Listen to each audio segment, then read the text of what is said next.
It's gonna be a second before this fully gets up, and it is. I really have some stuff to start on anyways. We can start on that. Let me go get this sugarcane.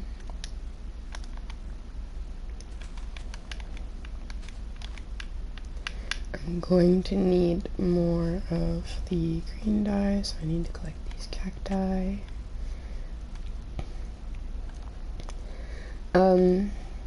It should be up by now. So welcome back to the stream. It is Monday. I am up a little late as far as starting stream, I know. I slept in quite a lot today because I don't know why, really. Once in a while my brain needs a reset and I sleep in a lot. And the dog didn't wake me up, so I didn't wake up early like I'm supposed to. But I'm awake now and I'm here. Yeah. I guess she got pretty tired because we did a really long walk yesterday before bed. We did a little bit extra of the route we've been doing and a bunch of new scents and stuff, so she did pretty well with that, but it probably tired her out quite a bit because she was passed out and not even trying to wake me up at 1 p.m., which was interesting. I did play over the weekend. Sadly, I didn't stream it. I really should have, but I did play some, so I did get some stuff done. I'm gonna put these in the furnace. I will show you guys some of what I got done before I start working on everything else, but for now I'm working on a little bit of a project. But yeah, so I should have streamed this weekend. I was playing for like at least 6 hours yesterday, I think.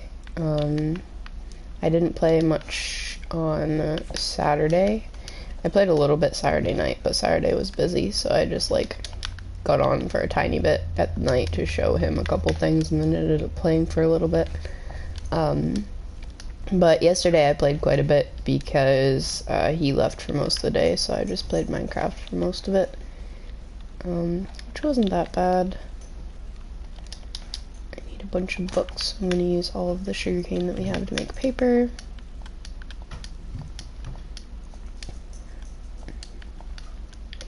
But yeah, I got a bunch of stuff done as far as getting some stuff done on the world, but I made sure it was mostly things that were like background tasks that wouldn't be that important to stream.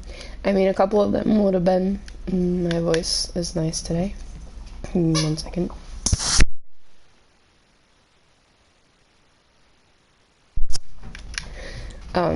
A couple of the tasks that I did would have been nice to stream, which I will show you guys too, but I didn't stream them.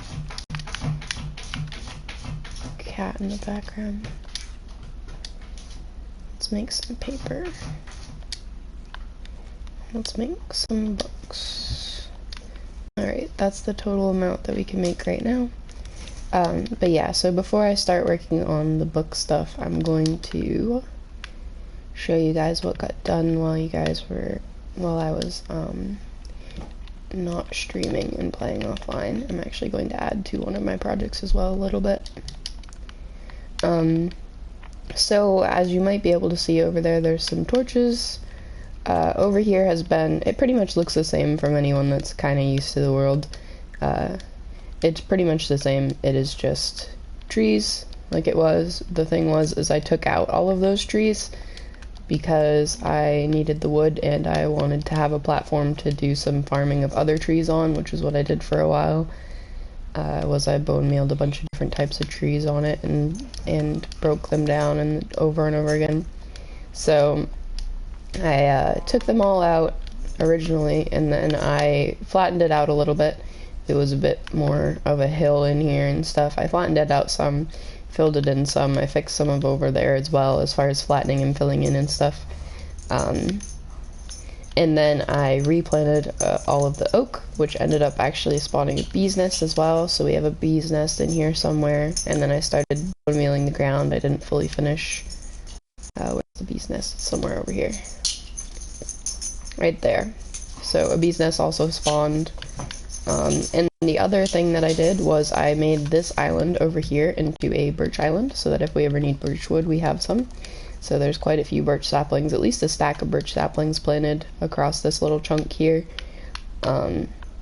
So that if we ever need birch wood, we have some. If we ever need oak wood, we have some from here, from over by our garden. But I did collect quite a bit of it before I did plant that whole island and then harvest it before I replanted it to leave it alone. So we got quite a bit. We used quite a bit of our bones to do so, which kind of sucks, but that's alright. I started figuring out what to do with this big gaping hole here that we have. I'm thinking we're going to cover it with glass and make it a little oasis. And so I started doing that, which is just light green glass because I figured it kind of matched the grass around it. So I'm going to cover it with light green glass, and then I'm going to make it into a little oasis area, which will be pretty cool. We started with that, which is why I was smelting cactus green over there to get some more dye, because I have glass from trading with the villagers to get some, but I don't have the cactus green to make light green dye. But we also did a ton of terraforming, which I will show you guys as soon as I can sleep through the night.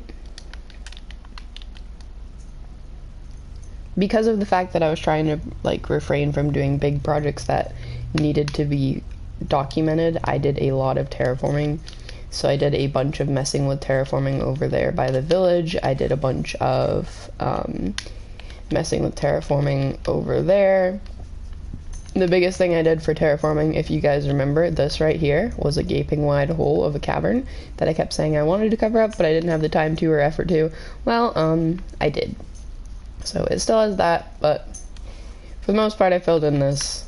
I'm going to fill it up a little more so that it's not quite this big depth of a cave here. But as you can see, it went all the way over that way, and we covered it, and we covered it down quite a bit too. Like, most of this is solid dirt. The only open spaces in here are about 2 high at most. So I do like layer, 2 empty layer, and then a 3rd layer of dirt once in a while, so that I don't have to constantly use up fully solid dirt. But what I'm trying to do is make this a little bit more... Nixie, leave her alone. What I'm trying to do is make this a little bit more close to flat. So I've been slowly filling it in as far as thickness wise. I don't want to fully cover it up, which is why we have this little hole here. I wanted it to have like a little hole opening to it, which is kind of neat. And kind of keeps the theme a little as far as it still being like a cave that we want to access.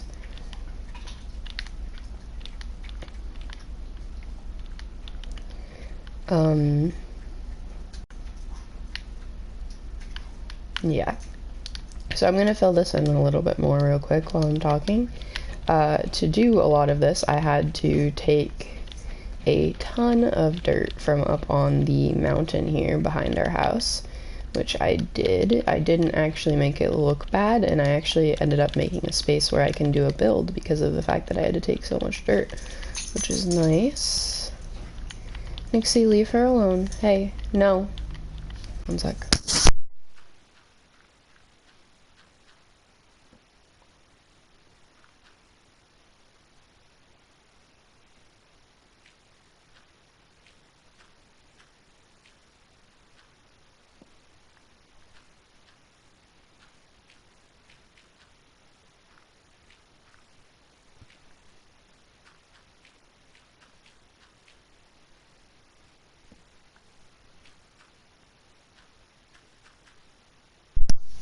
Yeah, so, I took a lot from the mountain to be able to have a lot of this dirt, since this took quite a few stacks. To put it mildly, we have an Unbreaking 3 Mending 1 diamond shovel, and I almost broke it about 3 times at least in doing this project, which was a whole bunch of a mess. I actually might have to run up and take some from the mountain to complete this project,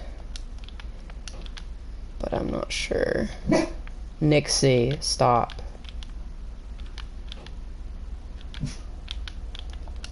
She's been a little on edge inside lately because there's been a lot of stuff going on outside around the apartment.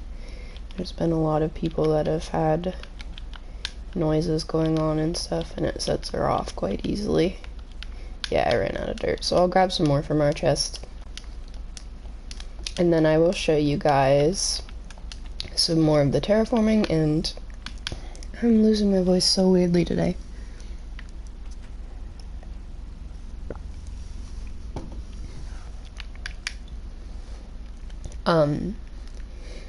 And then I'll show you guys some more of the terraforming, and hopefully I will be able to get my bedroom done in this house, so I can move my bed and stuff over, which would be nice.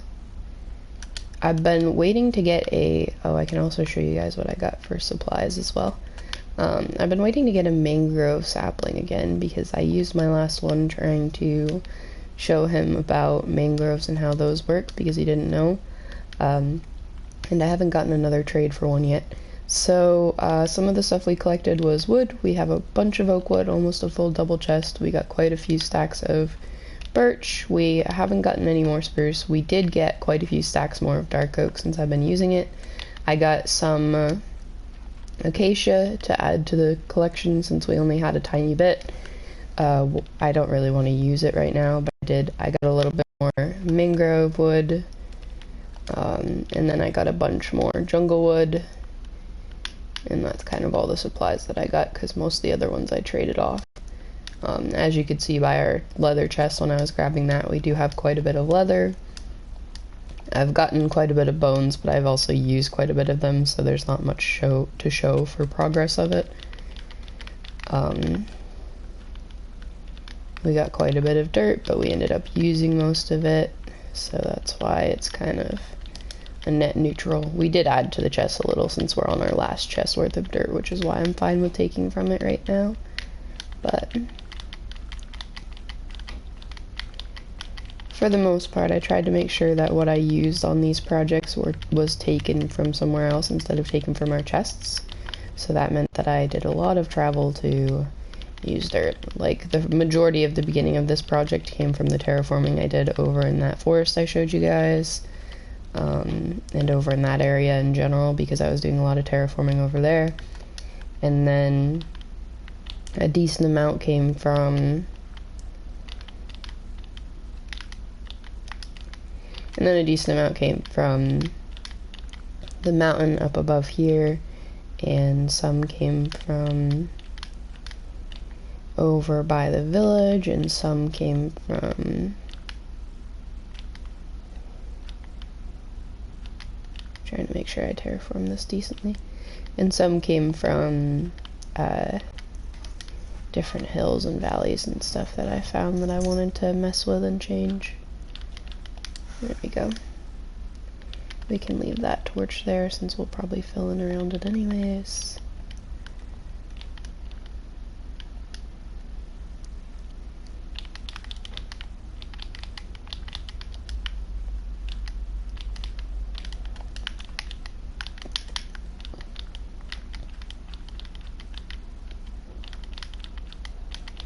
I didn't intend on doing terraforming today, but I'm just going to do this a little bit because I wanted this to be a little bit more flat at the top instead of being a bunch of little tiny ridges and stuff.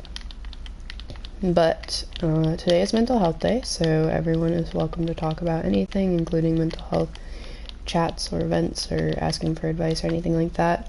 I can talk a little bit about my mental health, even though I usually do anyway, so I kind of already have updated about most things.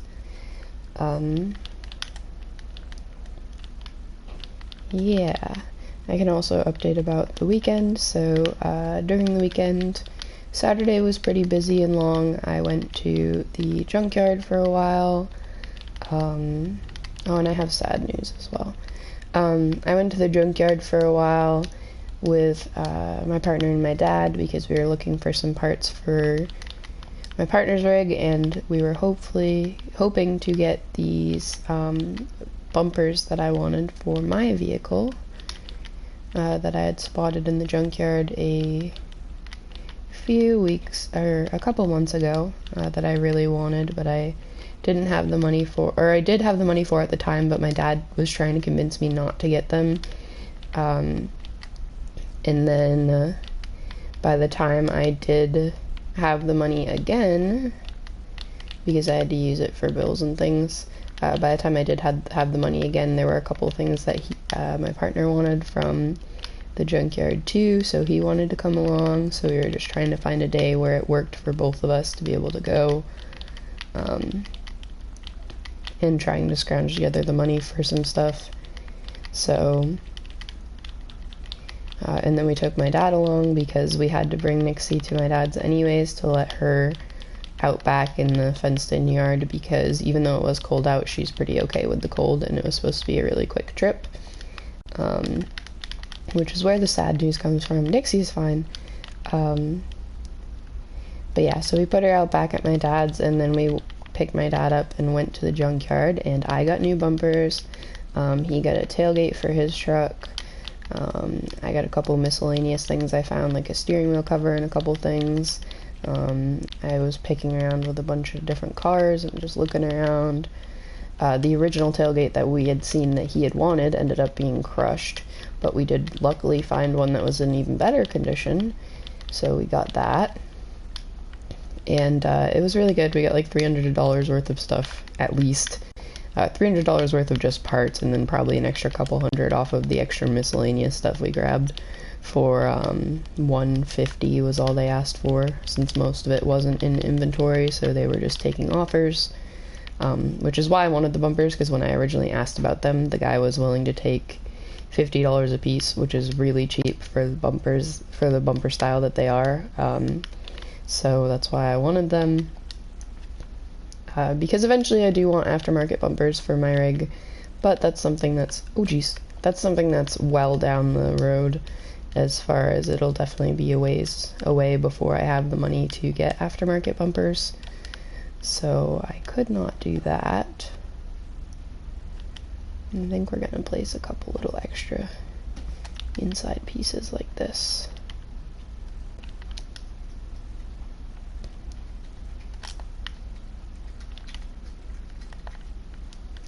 Trying to make it a little bit more blendable.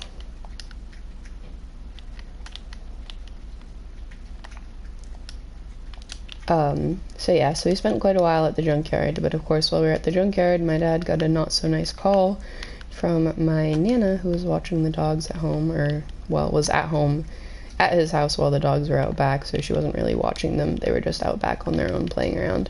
That yet again, for the second time so far, the dogs decided to attack Nixie's mom. This isn't the first time that it's happened. It is, as far as we can tell, one of the two dogs that are siblings, Nixie's mom and Nixie's aunt, is dog aggressive. I think it's her aunt. She's a super sweet dog, but I'm pretty sure she's dog aggressive from how she behaves while they're playing and things like that. Not to the point that it's ever been a danger, because she's really small and can't do much damage, and she usually knows when to stop.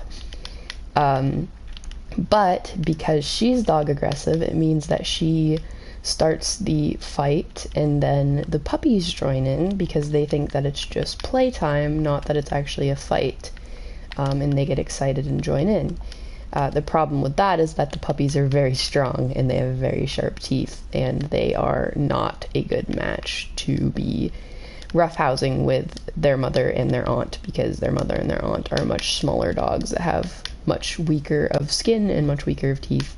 So the point is that if, for example, Nixie's mom and her aunt got fighting, they wouldn't actually do much damage to each other, and they haven't done much damage to each other because they have very small teeth, and they're not very strong as far as bite force and stuff like that, and they usually will just fight a little and stop. They won't really actually bite or anything.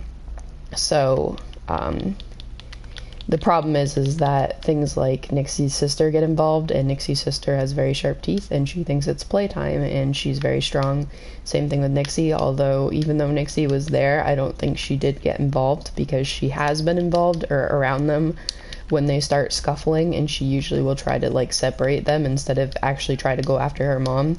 Like, for example, her sister there will usually try to instigate and go after her mom quite a bit. And usually whenever they're playing and she tries to go after their mom, Nixie will jump up and try to like go after her sister instead of going after her mom. So anyways, my Nana happened to go check on them and found that they had attacked her again, and she got her inside. As far as we can tell, she won't need any stitches. Last time she did need a couple staples. She is limping, and we can't figure out why she's limping. We're hoping it's just bruised or like a sprain or something of a joint, because the way that it looks like as far as wounds is that they grabbed around one of her joints on her arms, so it could have like sprained it. But she can still move it, and like we can still bend it and everything, and she doesn't be in pain from it. So we're hoping that it is just a little bit of a sprain that's bugging her. And my dad has been taking care of her, and he got her a cone to make sure that she doesn't lick her wounds, and he did the same thing as last time where he shaved away from the wounds so that they can drain out like they're supposed to and all that. So she'll be okay. She's already doing 10 times better than she was the last time it happened. Like, she's already jumpy and bouncy and happy again. Which last time when it happened, she was not that way for days, because she was just like super nervous and sad and all that. Yeah, so then we came back from the junkyard and we got some stuff done to help Dad organize things, and we took care of Layla, her mom, for a while, and helped Dad get her all like shaved where the wounds are and stuff like that. And then we came home.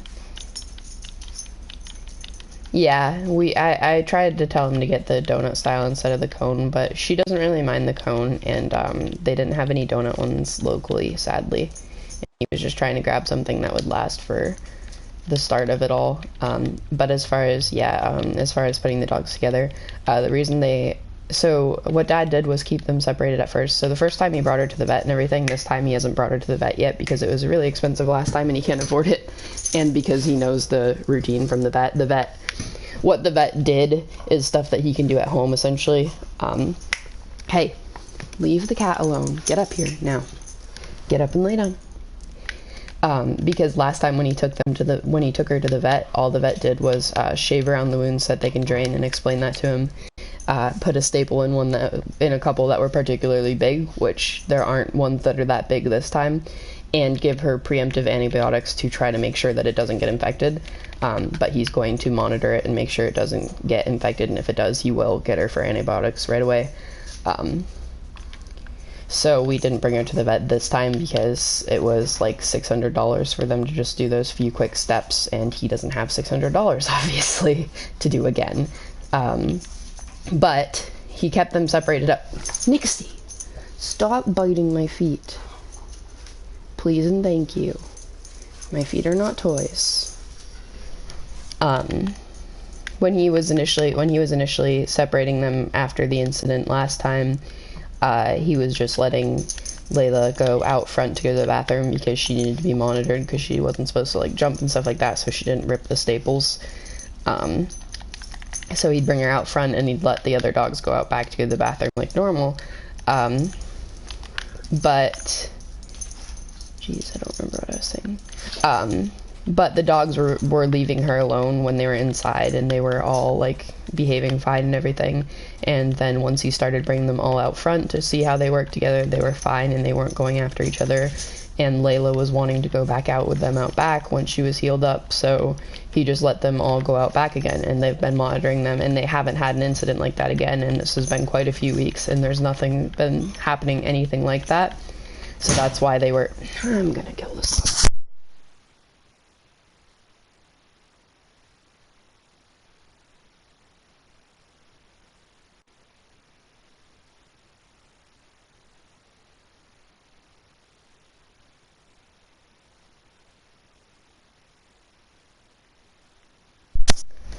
Sorry, Nixie decided to sumo slam the cat off the goddamn cat post.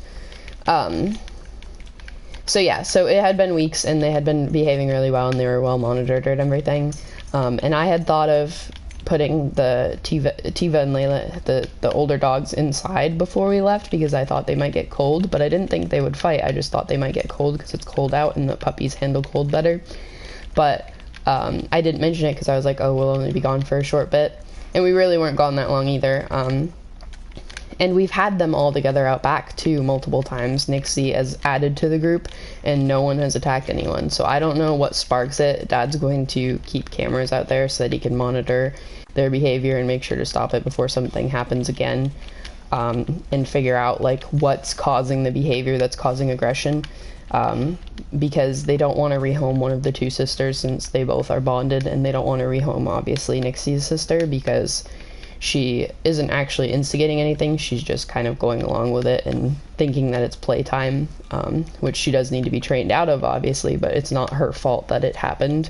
It's just it's not her fault that she's too rough for her mother, basically. She just doesn't realize the difference in size.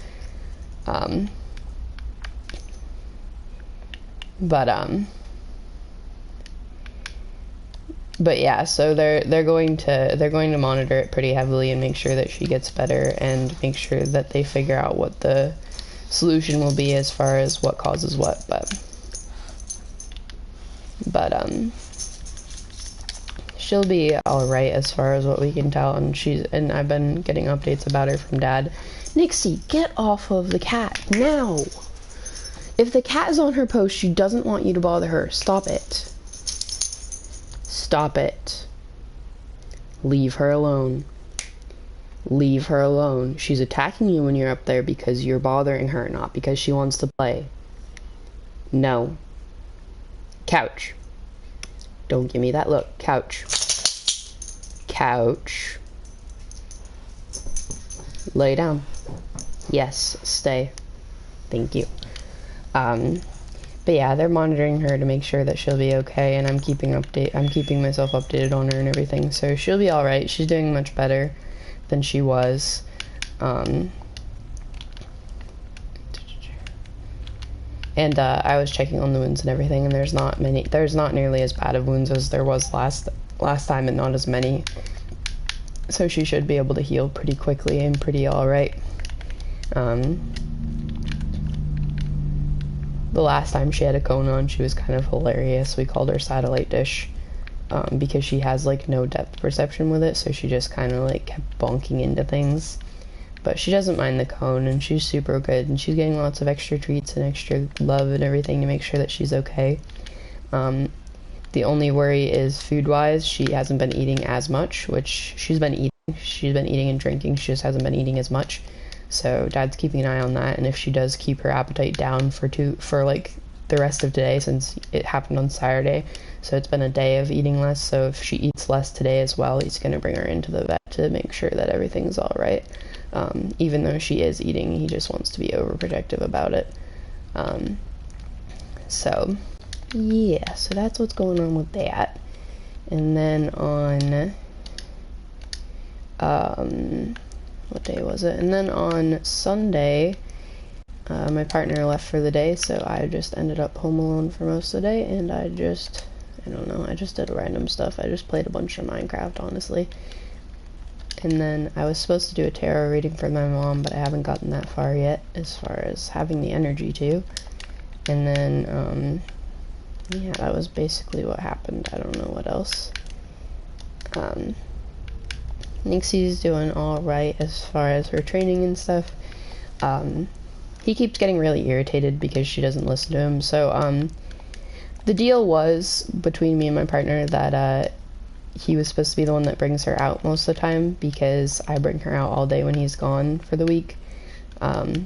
So he was supposed to be the one that brings her out whenever he's home. But because of the fact that she and him don't have, like, as much of a bond, because he doesn't actually, like, train her or spend any time with her or anything like that, besides, like, when they're home alone and she sleeps on the couch and he sits and plays his games, she doesn't have much of a, like, bond or respect for him, so she doesn't listen to his commands as well, and she doesn't, understand most of when he's asking her to do something. So whenever he brings her out, she barks at things a lot easier and gets uppity a lot easier, and she doesn't tend to listen on like a leave it or a calm down or stuff like that, which with me she barks a lot less, when she's outside for going to the bathroom, and she does listen to my leave it or to calm down or stuff like that. She redirects much easier. So of course he's been complaining about that, so I just kind of started taking the dog out again for like all the time, because I didn't really want to deal with his complaints, and she listens to me decently, and I don't really feel like sitting there and explaining, if you don't want to spend time with the dog isn't going to respect you. But you know, funny how he's the one that wanted the dog and now I'm the one that does everything. But you know, I'm making the best of it. I'm slowly getting her trained so that she's not as reactive. Eventually I'm hoping to get her out during the day, just me and her, like into Claremont locally and stuff like that, into like local parking lots and stuff that are bigger, to try to train as far as getting outside of the house and barking less, because she does respect my Nixie, stop. Hey.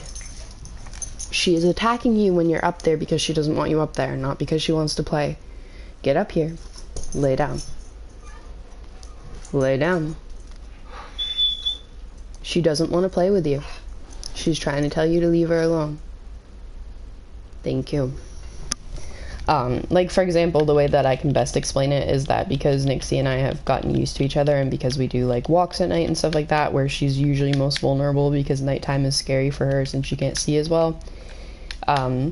And she's been able to trust me as far as doing walks at night and understanding that there's nothing to bark at, and understanding my judgment of what's safe and what isn't. She's pretty good at understanding my judgment of when she should stop barking now. As far as, like, if she starts barking and I'm like, hey, calm down, you're fine, nothing's wrong, she's like, oh, okay. And then she calms down quicker. Stop it.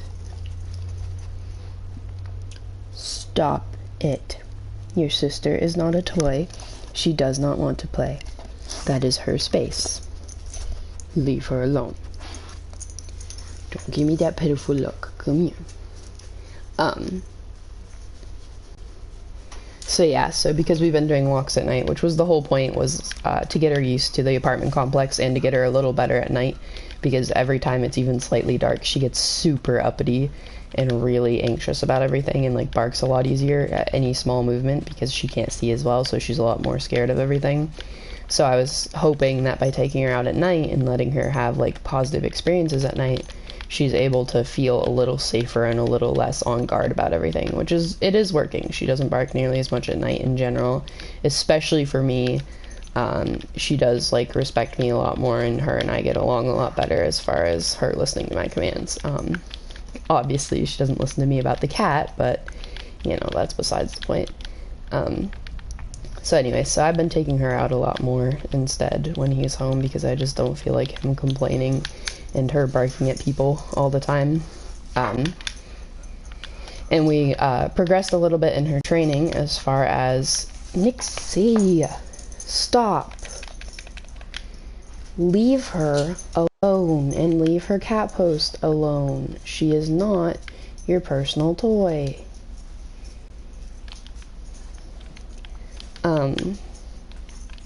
She's progressed a little bit in her training as far as barking wise.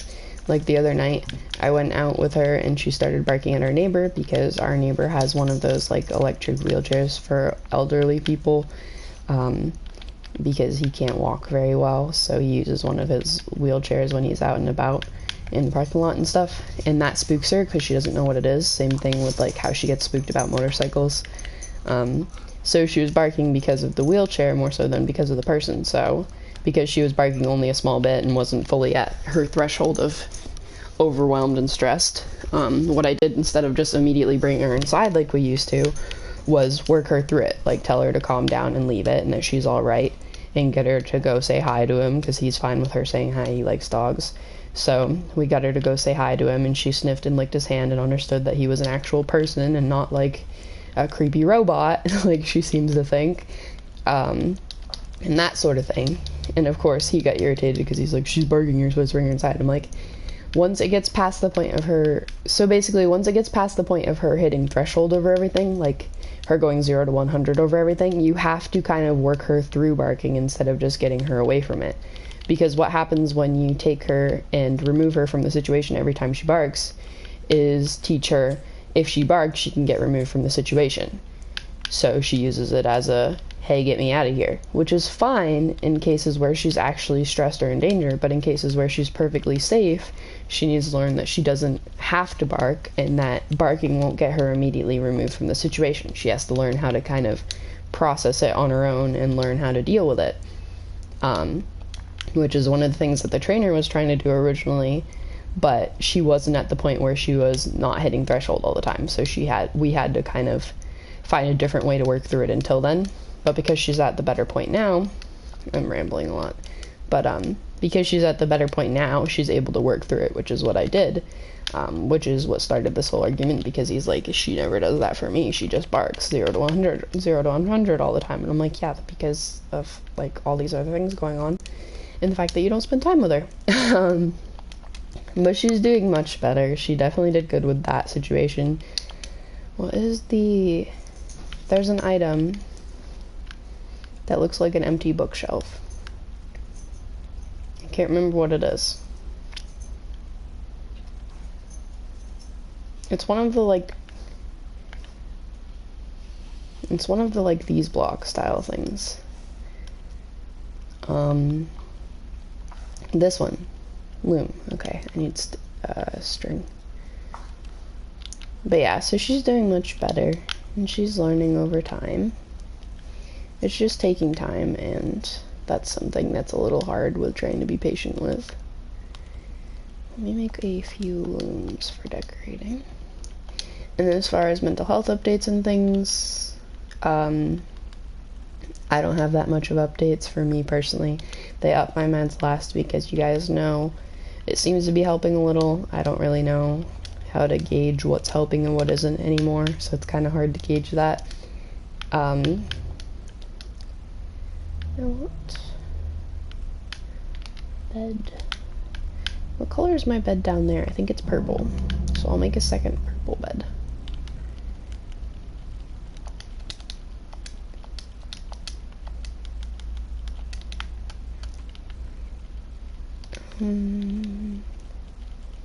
Red and lapis, I think.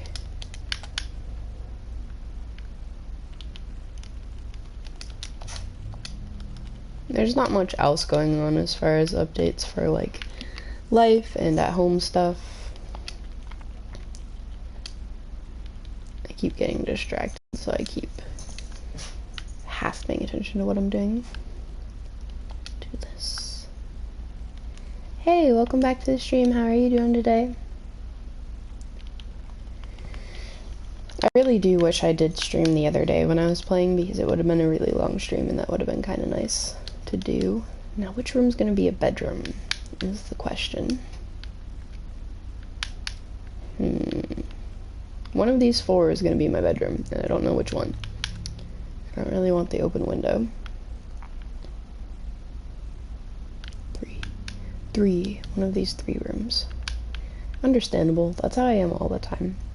I have this thing I call cool person alert, where I just, like, anytime I see someone that seems remotely interesting or attractive, I'm like, cool person, and then I just, like, stand there for ages awkwardly, and then I just move on with my day. But,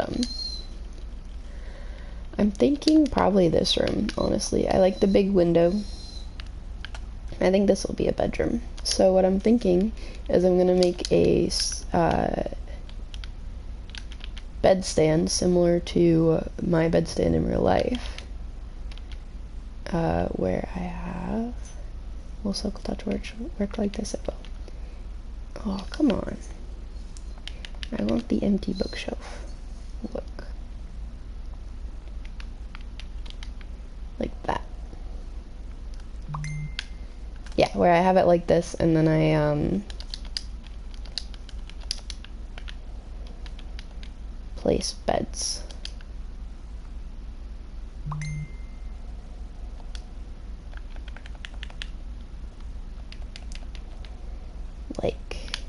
I have to finish doing the trim to figure out what I'm doing. Why is my phone going off?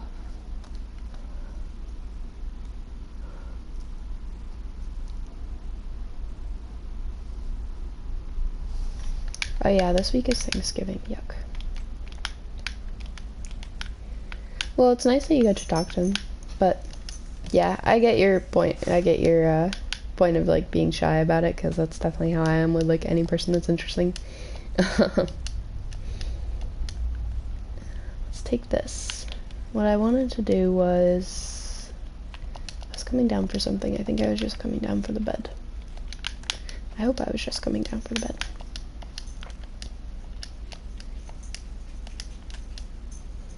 I wanted to do a frame like my real life bed frame, so it's like gonna be propped up on bookshelves, essentially. Because if anyone knows, my real life bed frame is quite interesting and very high. Nixie finally figured out how to jump on it though, which is nice. Where I actually have my bed up on a bunch of cubby shelves, and then I have them as my bookshelves. And it sits like 3 feet up off the ground, and it's pretty cozy and large. But the problem is trying to figure out how to translate that into Minecraft. I think I'm gonna do it like this, where the beds are here. Oh yeah, I have to place more. I don't need my shovel in my inventory slot.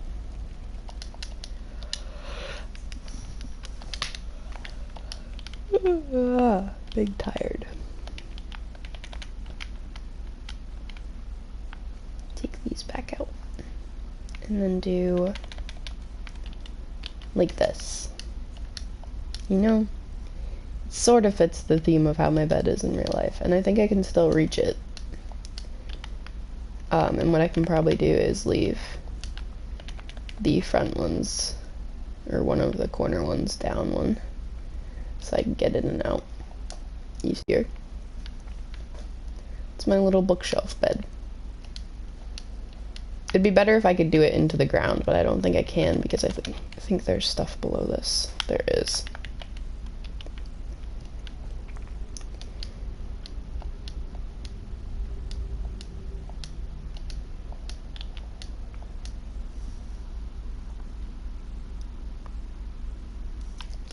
I'm trying to figure out.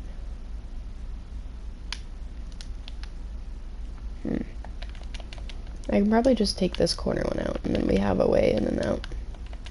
And take out this, and then take out this lantern, and this, not what I meant to do. And take out that. And then we have our little corner bed. And we can replace the lantern back to like here.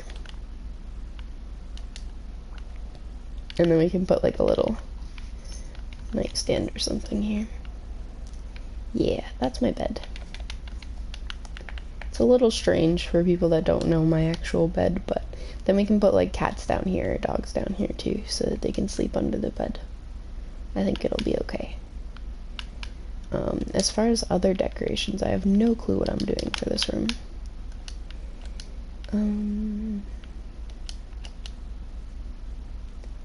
Well, hopefully things work out decently for that. Honestly, I feel the same way about like being out and about, because I don't really, sorry, the yawn. I don't really dress up anymore going out, but I like really wish I did half the time, because I really like to have some sort of appearance that is decent. And then I regret it when I'm like, ooh, cool person, then I'm like, I look like a bum, but it's fine. Let's take a couple barrels, and let's take and then let's do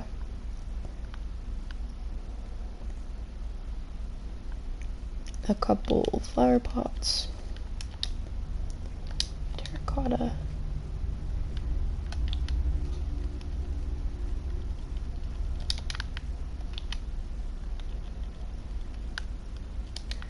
never mind all the terracotta.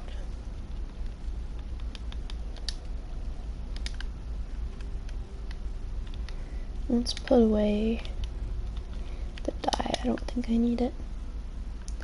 I could make a jukebox for my room too. I think I have 1 diamond that I could use. Yeah, I do.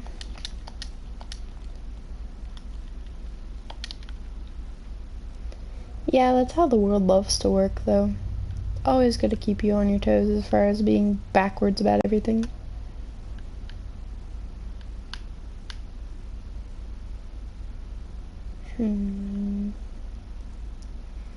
Alright, I think I got enough stuff to work with.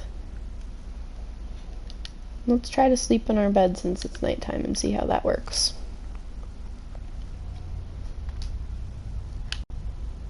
Yeah, it works fine. Okay. What I wanted to do is see if I can hang... I think I need to hang them off other things, don't I? Can I hang them off of... okay, experiment. Can I hang glowberries off of a normal block? I don't think I can. Jeez, so much lag. No, I don't want that. I don't think I can hang glowberries off a normal block. Oh, I can. Ooh, okay. So what if I did it like a whimsical entrance to my room, where I hung glowberries? Because you can walk through them, I think. Can you bone meal these so I can see if it works? I think you can walk through them. So I think I can just like let them grow and then have like curtain lights on my door basically, which is really cool. It's like fairy curtain lights like in real life, but it's in Minecraft. Oh, I can't bone meal them as far as making them longer. But I can bone meal them as far as making them grow so I can make them longer, so that's fine.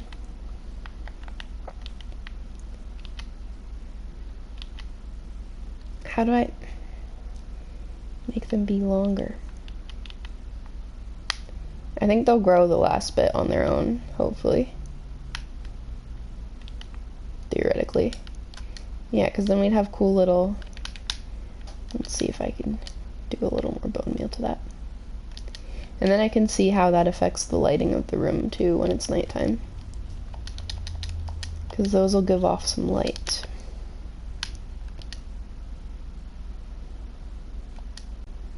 I want them to grow all the way down though, and I don't know if they will, is my worry. Like, can I just casually stand like this so I can see the bottom of the glowberries? Will it let me? No. Can I see it from down here? Let me... Ah! Haha! Cheating the system. Haha! We did it.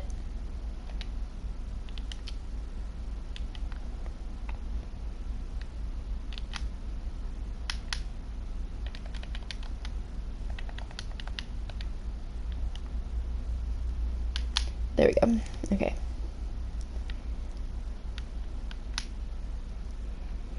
Now what I'm thinking is we can place something below these so that these don't grow more. Because I want them to be like only one.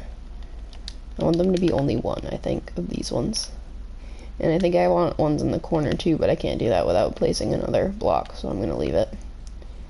So what I'm thinking is we can make them have the actual glow to them. So it's like fairy light little room things. And I'm hoping I can put like string or something below them, below these ones, so they don't keep growing. So this is my version of fairy lights in Minecraft.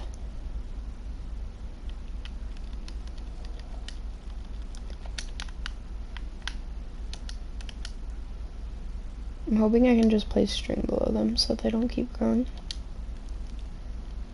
It should stop them from growing. It stops most things from growing. No, I don't want it there. I want it up here. No!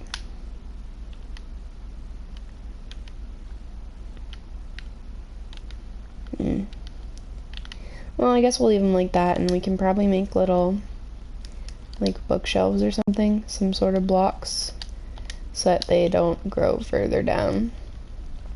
I can probably just do, like, bookshelves. So it's like a whimsical little entrance. I like it. And then I can decorate around them to make that actually make sense of an entrance instead of just being like wonky. I can probably do a couple more bookshelves around the corner here. Do an empty one, do a regular one, Empty one.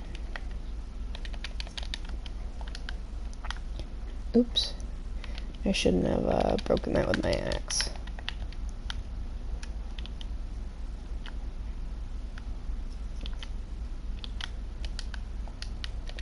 And I need more birch slabs than what I have. My room's gonna have plenty of bookshelves because that's how I am as a person.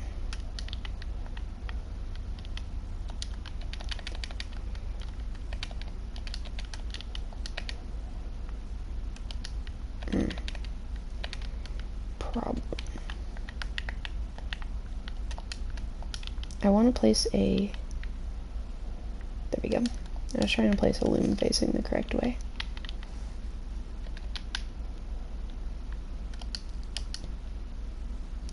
I need more birch slabs.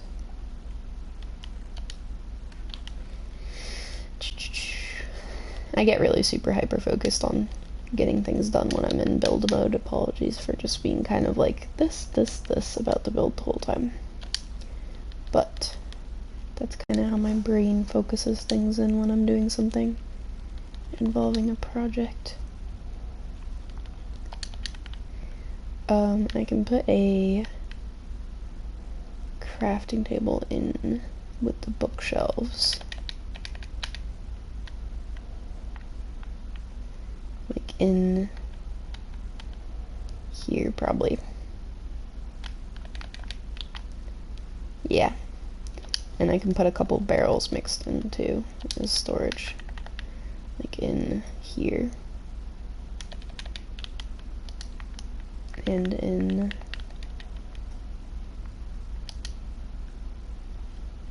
here.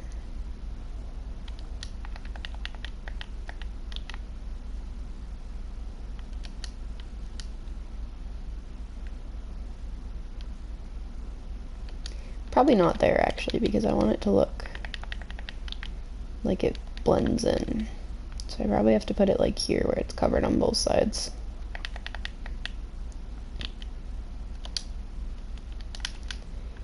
Anyways, let's make some more slabs real quick.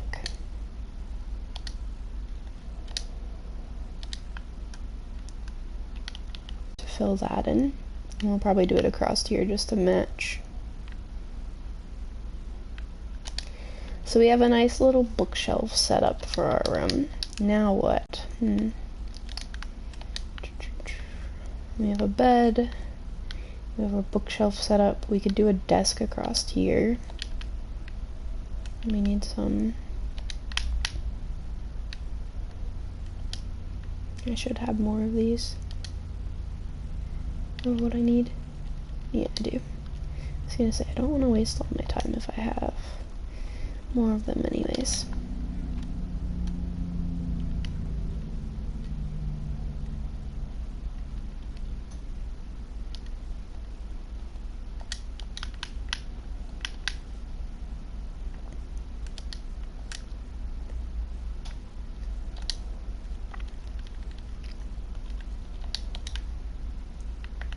Do like a little ladder so it looks like I have to like climb the bookshelves, even though I can just hop up. And then I want to make a desk, because I have a desk for most things usually, because I work from home and I also do art and stuff, so that'd be a cool little reminder. We can do a little desk right here, and then we can do like a jukebox. I wanted to make a jukebox. I'm on nature. I don't want nature. I want a jukebox. Where's a jukebox?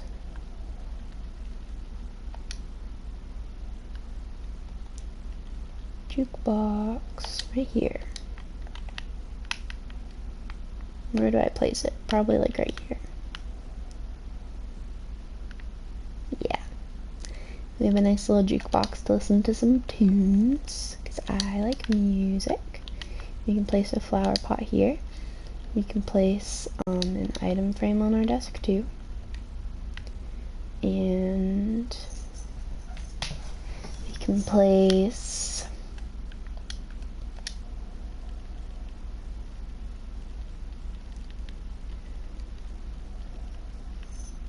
what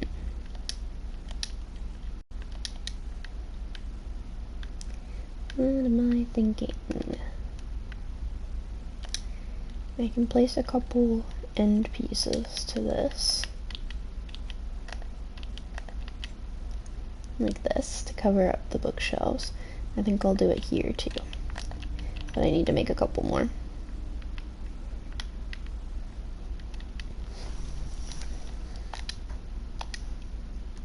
The problem is I don't know how well lit things need to be to qualify for being lit enough to keep from monsters.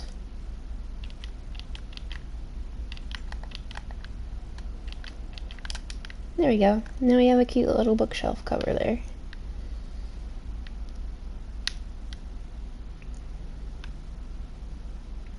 I feel like the corner's definitely too dark, but I think I was gonna make it be like a little nightstand anyways. I just don't know what to make the nightstand out of as far as a block. I guess I could make it out of a barrel or something along those lines. I could probably make a barrel.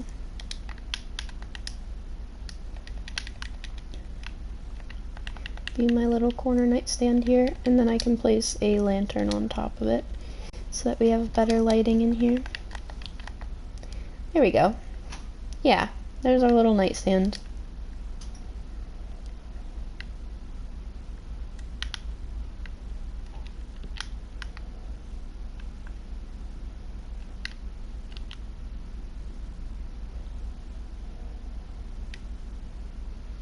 I like this bed setup for sure. I like what we have going for everything else. I like the glowberries since they add off some light of their own, which is nice. I kind of want to put a book in the item frame on the desk so that it's like we're reading. I wanted to do my usual little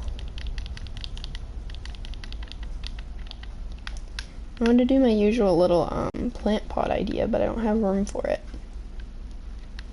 Where I do like a cauldron with a couple leaves. I guess I could put leaves on the ceiling, really, to be honest. Like, who cares? Like, we could do like a little... Ooh, yeah, actually. I can do like a little climbing plant type of situation. Where like there's just leaves out across here. No, because there's not enough room for it, really. Sadly. I could do it like up here. I don't know, there's no room to really put the plant that I wanted to put. Yeah, I guess this will just be it, and we'll just do like a little sapling or something in the flower pot. So yeah, so this is our bedroom. We made a little bedroom. I'll put everything away and put something in the flower pot so that it's fully decorated. I really want to add another light in here somewhere because this seems really dark all the time. Can I add it just off of like here? Yeah, I can. It's kind of off-centered, but it bugs me that it's not well lit enough in here. So I kind of just want to add it. I'll do one over here too, or a couple over here too. It just doesn't feel well lit enough. There we go. Good enough. I know I'm kind of overdoing it on the lights, but it bugs me because it doesn't feel like it's lit enough. Anyways, let's put away all the excess stuff that we don't need anymore for decorating since we finished our bedroom. I'll probably take most of this back out in a minute anyways to do more decorating, but for now, I'm just gonna leave it where it needs to be.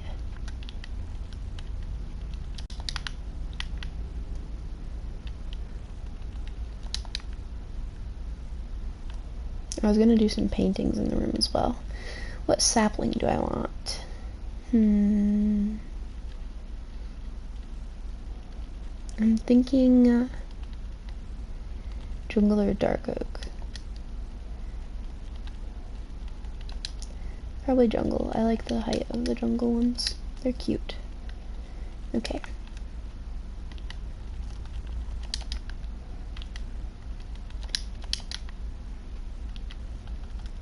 So many things.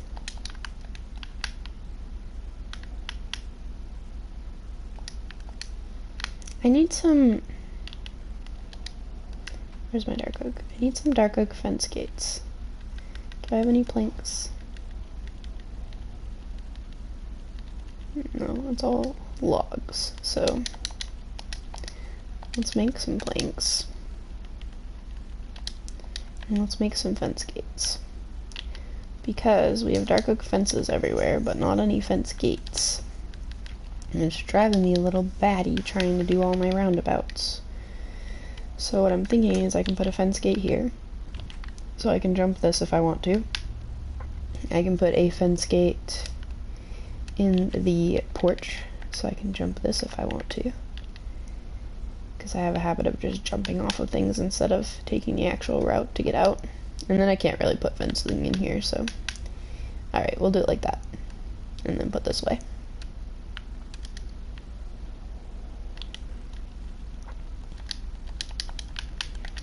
Okay, let's put our little flower pot.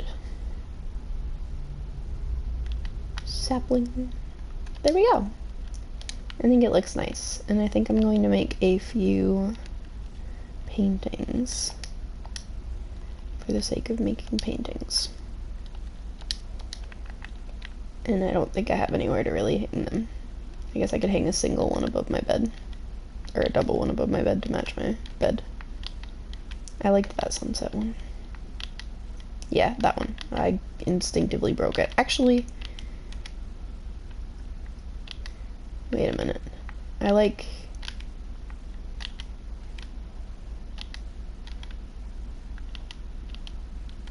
No. That one. That's the one I want. That's the one I want. Okay. There we go. We could place a little corner one on one of the bookshelves. Oh geez, I don't want a giant one. No, I just want a little one. Like that. There we go. Look at that. We have a bedroom, finally. It only took like weeks of me procrastinating. We have a functioning bedroom. And we can move a couple cats up into the bedroom. What cats do we want to have with us for sleeping? I'm going to base it off their deity names. Apollo and Artemis, I think. I think Apollo and Artemis.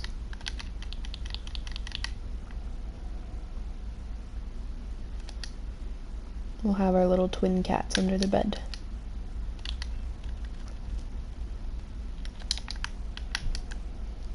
Artemis, and where's Apollo? Apollo. Come on, cats. You're gonna get a new home.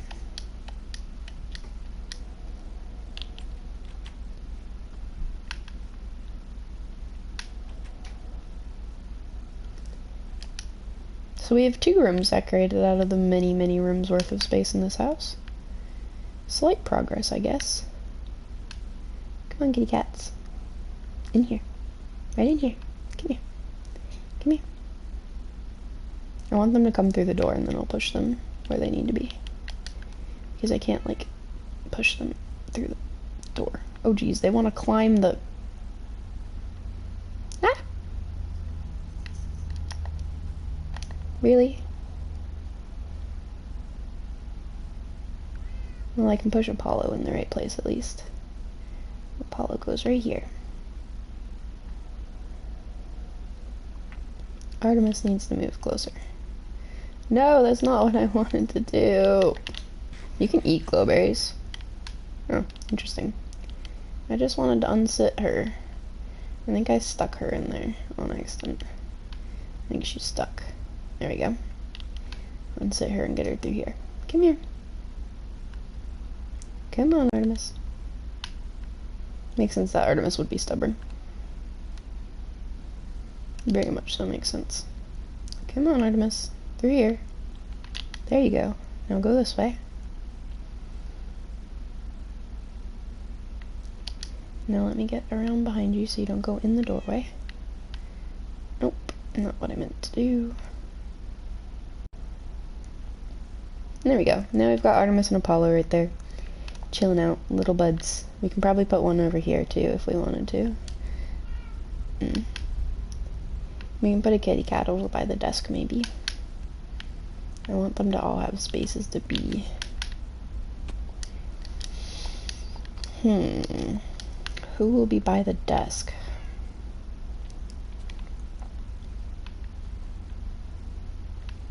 Probably Lucifer, to be honest. Yeah, Lucifer makes sense. Come on, Lucifer.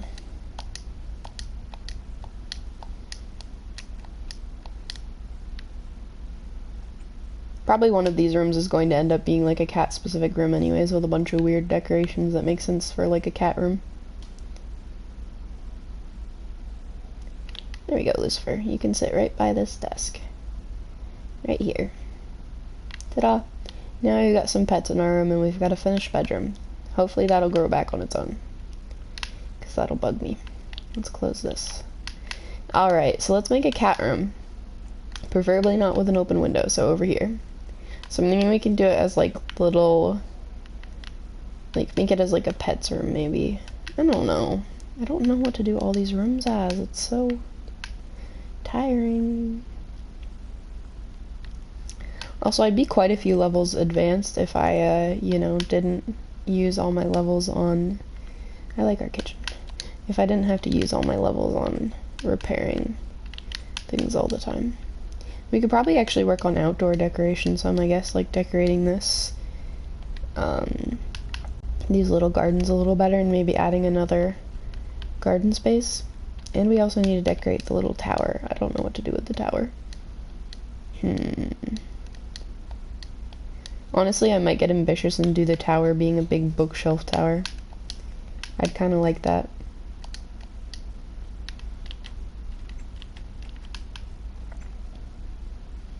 Since it's hidden away in here behind this room, it could be a little bookshelf tower. Like a library, hidden library tower. And this could be a little cat room or something, since we have a lot of cats. And that'd work as a keeping creepers away from that corner of the house some. Yeah, I kind of want that to be a bookshelf tower. But I don't think we have enough for it to be a bookshelf tower by any means, so I think we need to do some collecting, which means we need to do some mob hunting, since I'll need some more bones for bone meal. For now, I can use this much. And I'll also need a little bit more leather, I think.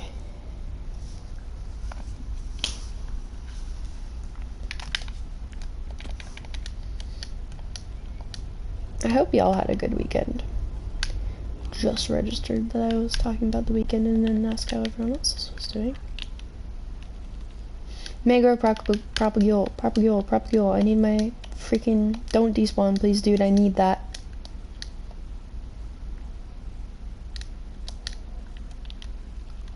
I have emeralds for you. I have emeralds for you. Come here, come here, come here. Come here, come here, come here. Come here, dude. Come here. This is what I need.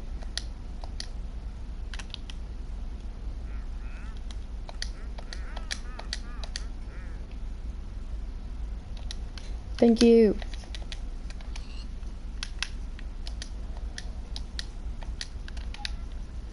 I need more cows. And possibly horses. I'm sorry, but I'm going to have to kill some horses with looting. They will only despawn anyways if I don't kill them. They need to go to a good cause. I am sorry. I hate doing it.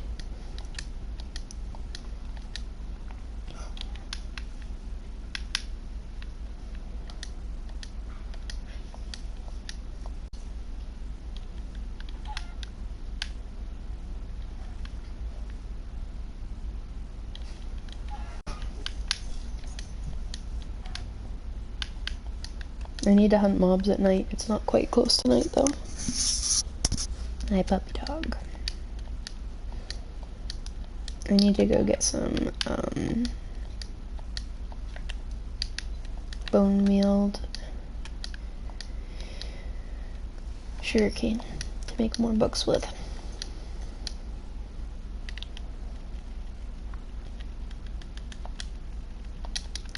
I need. Always I need.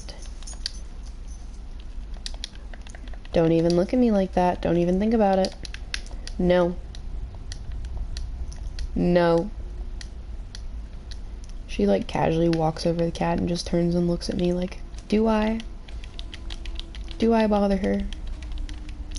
Nixie. I know you're testing your limit. Come here. Leave her alone. Good girl. Good job.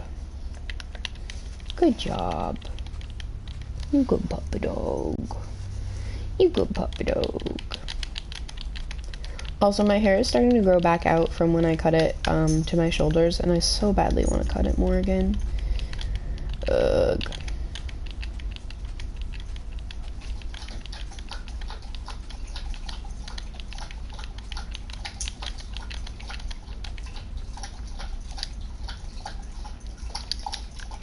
So, interesting question / concept for anyone that's willing to answer.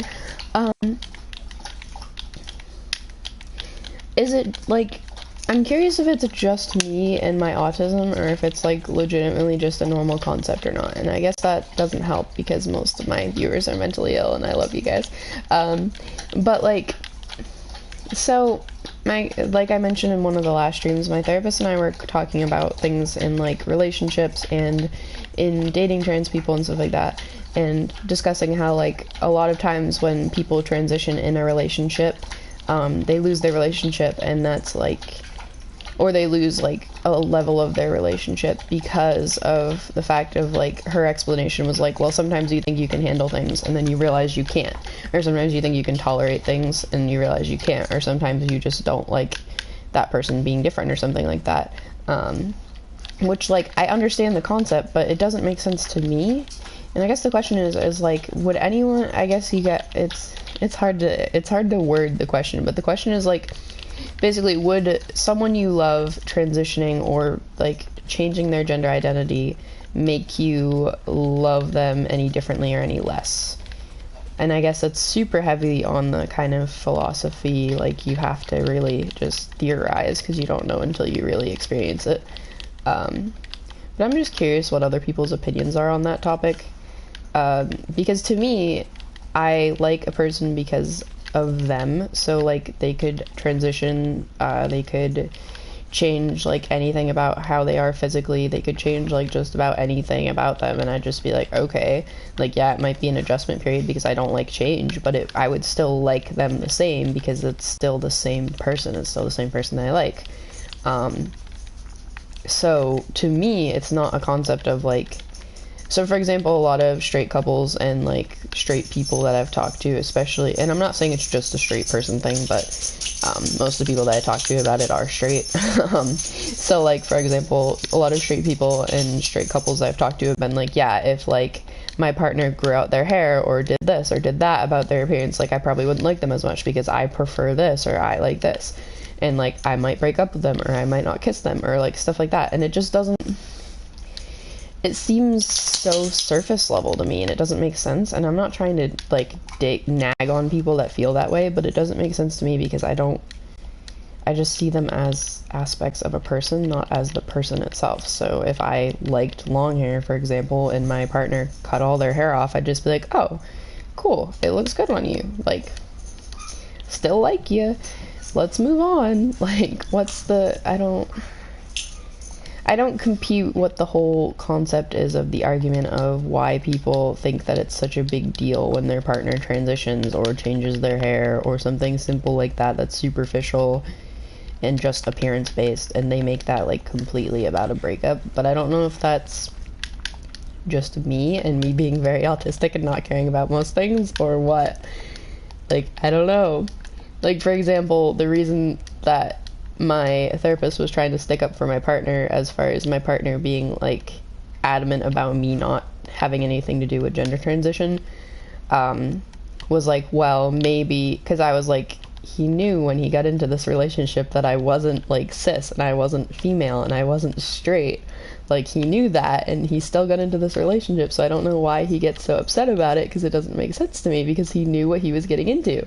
And her point was like, well, yeah, sometimes you know what you're getting into, and you think you can handle it, but then you find out that you can't, or that you don't like it, or whatever. And I'm like, yeah, well, that's fine if someone decides that, but, like, they have to decide that. They can't just, like, expect you to change because they decide that they can't handle it, you know? But even then, I'm like, it doesn't make sense to me, because I wouldn't process it that way. I'd just be like, oh, that's the same person. Like, I still like this person because they're the same person. I don't know, I'm going on a ramble, but it's so confusing to my brain, and it doesn't make sense. And I don't know if it's something that's, like, universal, or if it's just something that people that I've dealt with deal with. I don't know. Because, I mean, there's plenty of people that are in T4T relationships and stuff like that, and there's plenty of people that, like, end up in a relationship. Like, a lot of times there's a lot of people on the internet that are like, oh, I was a lesbian, and then my partner transitioned, and I was like, well, now I'm not a lesbian anymore. And just, like, they stayed with their partner, you know? So I don't know, I'm so confused. I don't know. It's really confusing. And the thing with the situation of, like, talking personally on my experience is, it's not a situation where it's like, oh, he decided that he can't handle me transitioning, so he's, like, not wanting to be a part of anything of it. It's more so, oh, he decided he can't handle me transitioning, so he's expecting me not to transition. And it's like, no, what? That's not how that works. But yet, that's how it works right now, so I don't know. I completely understand the concept of not liking a part about something, or a change about someone, but I understand it to the level of, if you don't like that change about them, so then break up with them, or find a different partner, or talk about it, or something, you know? Not expect them to not change that part about them. That's the thing. And that's the thing that is the general consensus, too, is it's like, most of the people that are, like, I'm talking to about that situation, they're talking about, oh, if my partner grew out their hair, or did this, or did that, I would probably break up with them, or I probably wouldn't want to be with them, or something like that. And it's like, well, that makes sense, because it's just A and B logic of, well, I don't like this don't like this thing about this person, so I'm just gonna move on to a person I do like something about. It makes sense, because it's like, you're not expecting that person to change something or go back to the way that they were. You are just going to not deal with it because it's not what you prefer.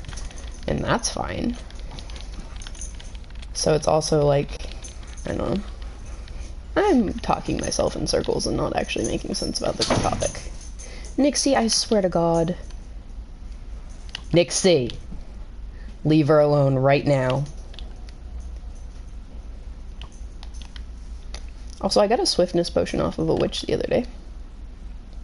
I'm kind of just rambling pointlessly, because I don't think any of you would answer that question anyways, and I don't know if anyone's even watching. I haven't looked at my viewer count. But, still. And I ran out of arrows. This is going to be super laggy for a minute because of this amount of XP and stuff on the ground. I swear to God, this dog. 1 second.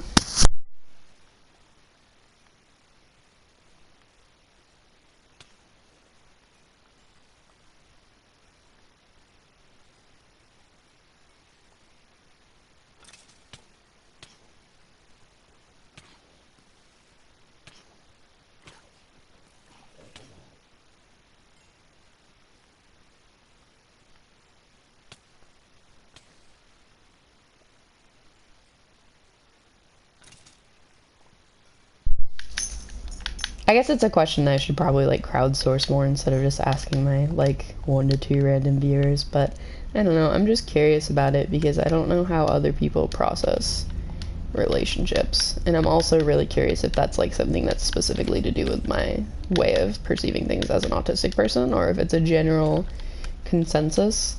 But at the same time, I've mentioned this before, I also think most straight people and most straight couples just seem like they actually genuinely hate each other and don't actually care about each other. Like, they talk so badly about relationships and marriage and stuff, and it doesn't make sense to me. Like, a relationship and a marriage should be something that's actually genuine and good, and, like, it always seems like they're just like, I am bound to this person and I hate it. What? I'm sure there's plenty of that in LGBT relationships too, but it just seems disproportionately existing in straight couples that I've seen and heard from. Maybe I just have a really negative surrounding of couples. I don't know. Maybe it's just the people that I am around, but it's so weird. I don't know. I can't say much because I know I know if Elliot's still around, he knows I still talk that way right now anyways, but it's just, I don't know. It's all a mess of weird theories. I think statistically it shows as well, like as far as statistically LGBT relationships are like less likely to experience violence or abuse or stuff like that. I think. I don't know. I haven't really looked at the statistics in a long time, so I know it was at one point, but I don't know if it still is. And at one point it was actually higher statistically to experience violence and domestic issues in LGBT partnerships. I don't know. I know statistically children raised in homes that are LGBT are usually better off as an overall statistic. Not as a like opinion, it's as an overall statistic of like they have better mental health and less abuse and less risk of malnutrition and neglect and all that sort of stuff. But it's also area by area. Like, it's so hard to look at something and say statistically overall, because that's not how the world works. The world is not split up into just overall. It's in a bunch of different pieces of like this portion of an area and this portion of an area and this statistic and that. Which is why I hate looking at statistics as a whole, because they always disproportionately measure larger areas instead of, you know, looking at smaller regions to look at an actual pattern that makes sense. Nixie, I swear to God, I'm gonna lose my mind.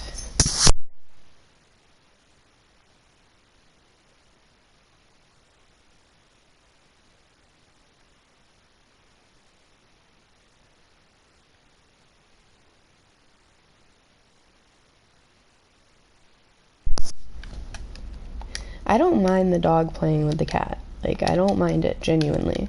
My problem is that the dog keeps going after the cat when she's up in her cat post trying to have her own time to sleep and relax.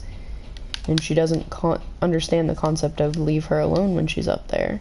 And then the cat tries to go after her because she's mad and trying to get back at her, and then the dog thinks, oh, it's playtime because she went after me, and it's a never-ending cycle.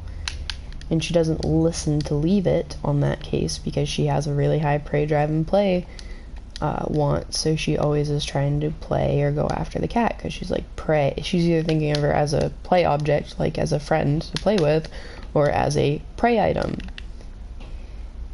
So, I don't know. I don't really know how to work through it. I have to do a little more research on how to work through prey drive and how to foster better relationships, like between animals in your household. I do a bunch of research on training Nixie all the time. I just have to do some more specific stuff. Nixie, leave her alone. Good girl. Good, leave it.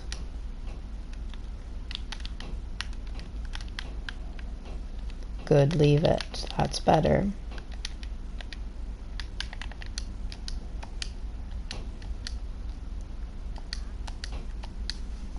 She just kind of lays there and stares at her.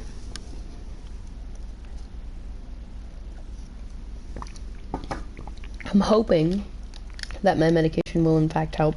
It does feel overall like it's a slight improvement.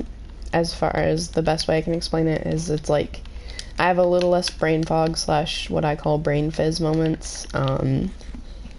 I tend to be able to quiet my mind slightly easier when I'm doing tasks. So for example, I can just focus on just Minecraft alone a lot easier, which is both a good and bad thing because it makes it easier for me to focus, but then it makes it harder for me to talk about things on stream because I'm just so hyper focused on just the game instead of thinking about other things to talk about at the same time. it's a little easier for me to like wake up and function. It's a little easier for like smaller things like that on a day-to-day basis. But it's so minute, and it's, I don't know. What I wanna do is ask my doctor what the mark is supposed to be, like what the mile marker is supposed to be.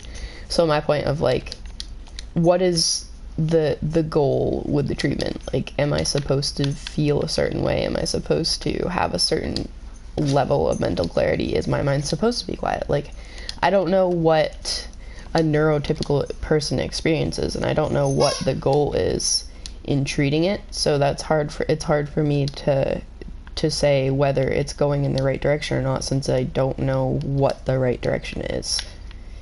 So I want to kind of have which is very much so like research and statistics side of me, of like needing to have something to mark by. So like, I need to know where I'm going on a scale of where I am to where I'm supposed to be, but I can't know that if I don't know where I'm supposed to be, is my point. So I have to learn where the marker is of what is supposed to be a normal experience, or a, I guess, better experience mentally, to be able to know where I'm supposed to be on that. Make some looms. I need to make some barrels. How do I make barrels again?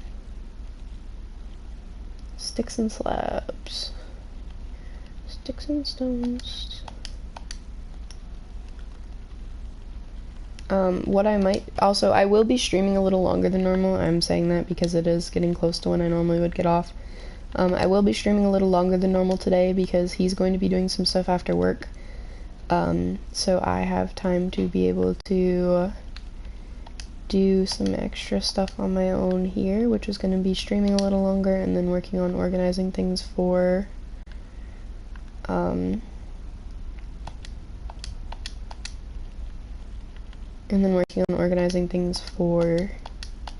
cleaning day, because the agreement is basically, since he's going to stay at work longer to do some things, I'm going to have to work like the second that he gets home, so he's going to have to do cleaning day on his own, which means I have to prep some information on what he needs to do for cleaning day, which is my little list system of what needs to be done and what doesn't need to be done.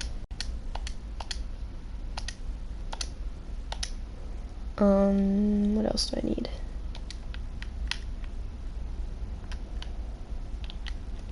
I think the markers for that would be spruce. I can do trapdoors.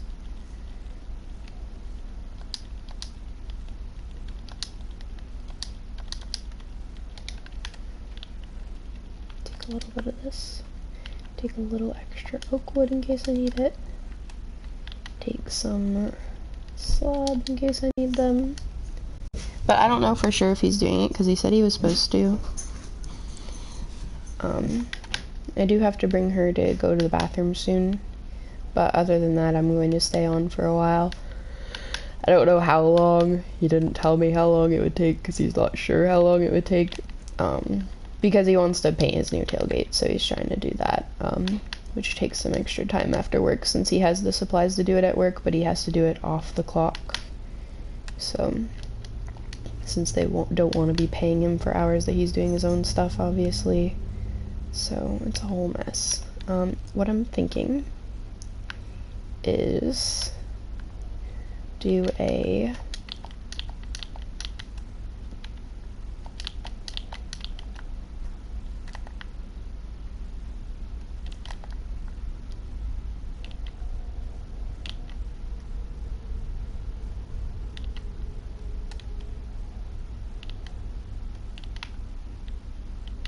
what I'm thinking is I'm going to do it as a spruce based because of the fact that the walls are spruce based. Post wise, at least, it's going to be spruce based.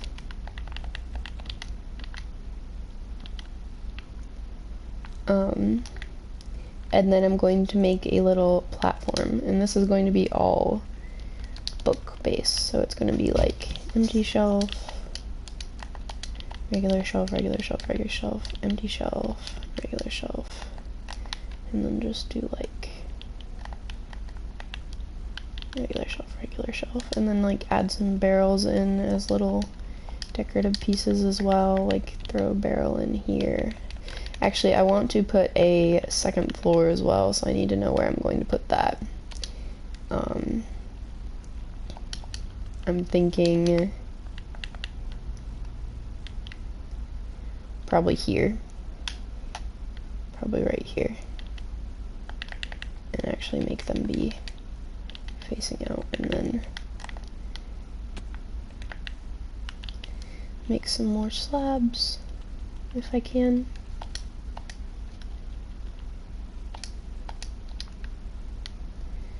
And then do it like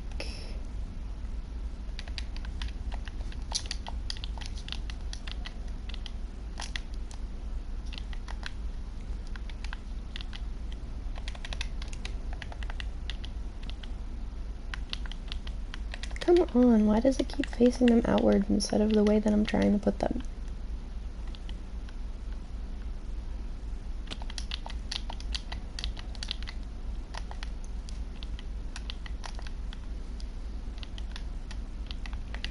Do something like this, where we have a little second story, and we'll put like a little glass here so that you can see down to the next story. But I wanted to do that so I know where I can place barrels and things. I guess technically, where's my silk touch one? I guess technically to save some space, I can actually use spruce planks in here.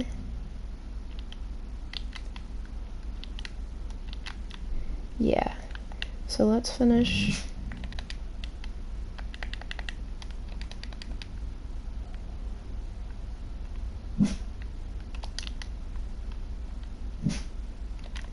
I have to kind of finagle my way in here to be able to place the looms backwards to have the empty bookshelf look.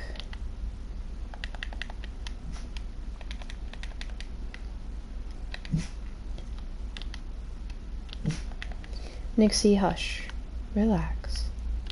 Place a barrel here, place bookshelves here, place full bookshelves here, place barrel, bookshelves, place empty bookshelves, bookshelves, bookshelves. There we go. And then we'll place a hanging lantern, and then we'll need to have a corner where there's a ladder going up, which I guess will be probably here. Like this.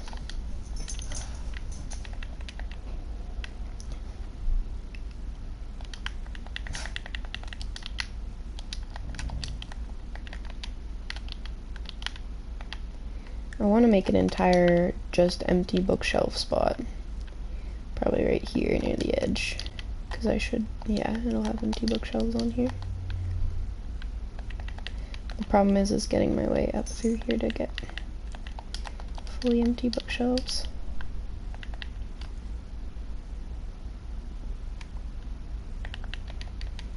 Yeah, and then do this, and then do this. Anyways, there you go. Fully empty bookshelves, and we'll place bookshelf, barrel, bookshelf, and then we'll place the end caps of bookshelves there. We'll do an empty one here. We'll do a barrel. We'll do barrel, barrel, empty. There we go. Full bookshelf room.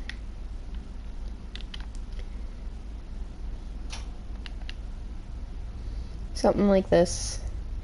What we can do is actually make these solid blocks, and then we can put some lighting and some glass in, and put the, so I need some glass and some lanterns. Why I didn't grab lanterns, I don't know. We'll do probably a stained glass of some sort, but I don't know what.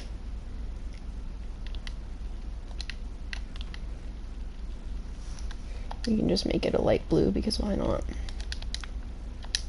Will it let me just stain this singular glass? It won't. I don't think it will. Yeah, I have to have full. That's fine, I can waste a little bit to make some light blue. That's fine. I can just have extra light blue for another project or something. And then I need lanterns and chains. Alright, let's go fill that in.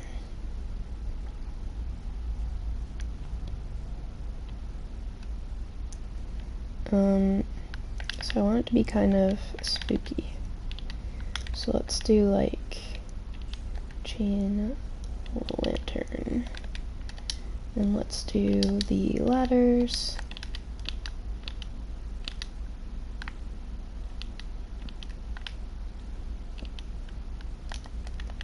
And then let's do chain, or let's do chain lantern, like that. And then we have a full lantern set up, and what we can do to make it look a little fancy is set up a little surround in the roof where we put some stairs and some slabs in to make it look a little decorative. We need more stairs though to do that.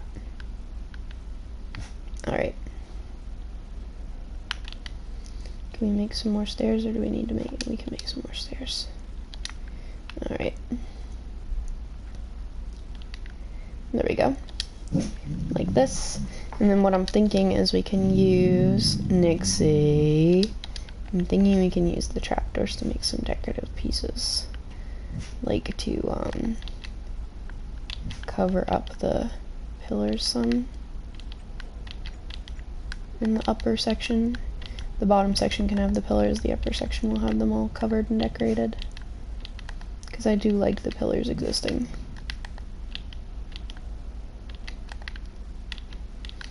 Nice.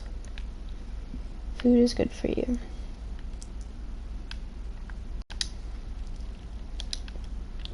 And then we can put like a couple books in, like a book or two in the barrels for now. And we can do like a little bit of covering up the end of the bookshelf here to make the entryway. And we can do a little bit of upside down stair for the entryway. Yeah, there we go. Now we have a nice little book area. Little library area, I guess. It works. I like it. It makes the tower nice. It's not really here for a purpose other than to be decorative, but that's kind of the purpose of most things in this world. And then we can make this a cat room, since you can like go through the cat room to get to the bookshelf area. I like it. So let's make this a cat room. Do we have enough stuff to make some cat room stuff? I think we do. We have dark oak, so it's fine.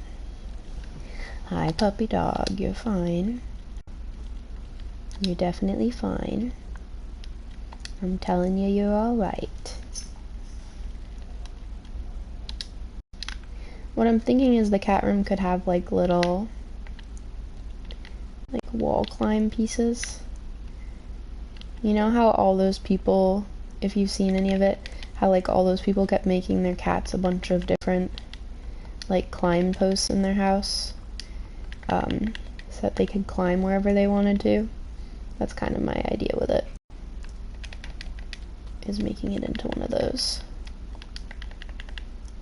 And you can make glowberries in one corner, because then it could be like as if it's a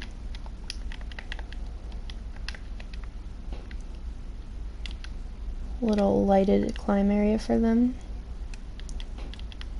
We can put lanterns like this.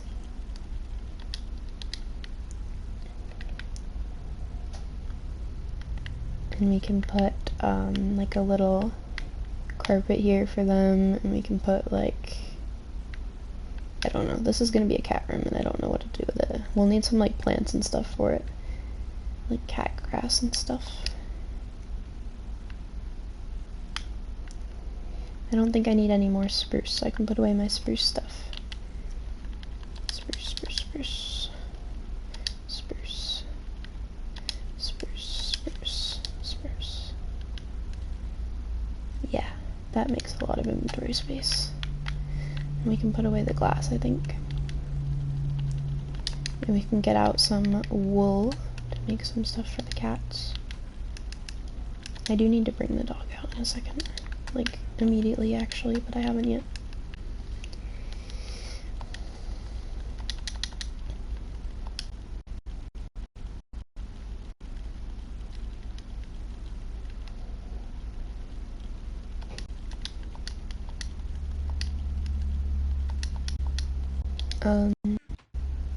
What color do we want the cat stuff to be? White's fine, I think. And then we can put some leaves and some grass and some glowberries and like a little moss carpet area for them. And we'll need some dirt. And I'll need bone meal.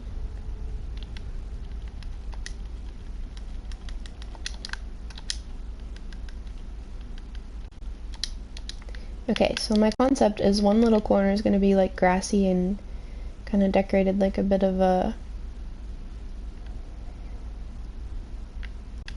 like this corner probably, underneath their little thing is going to be decorated like it's a little grassy area for them, because I want it to be like a cat grass concept, since cat grass is good for cats. That's what I'm thinking, at least. I was thinking like tall grass here. Oh, it won't grow. I was thinking like tall grass and mossy carpet and leaves as a concept.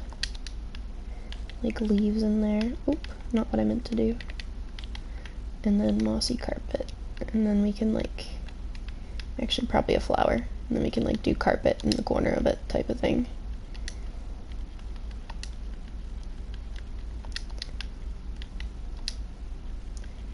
And we can do like little cat grass there, and then we can do like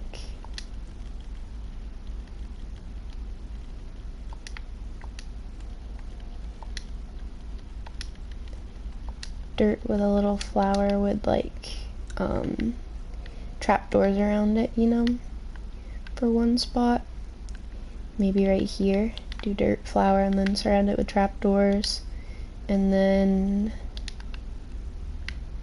do, let's make these birch planks into slabs to save space in our inventory. Yeah. And then do like,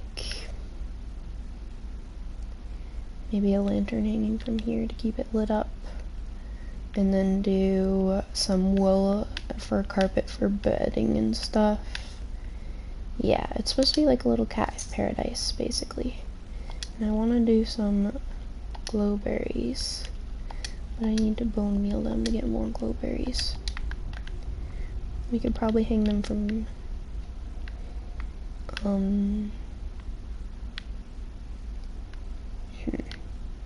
where can I hang them? I guess I could hang them where this lantern is. Or I could put a slab here and hang them like this, so they're out of the way of the, not what I meant to do.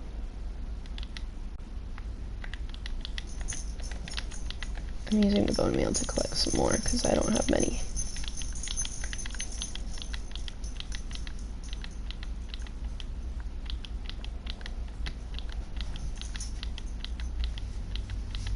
There we go. I didn't have many, so I wanted to collect some more. And then I can make some trapdoors, some dark oak trapdoors, probably. I need to put some stuff away. Yikes. Okay. I'm gonna go bring the dog out, and then I'll finish decorating this, so I'll be right back. I will be right back.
So the other thing I need to update you guys on is the stream schedule for this week, because the stream schedule is going to look a little bit different since it is a holiday weekend holiday week for me. It's going to be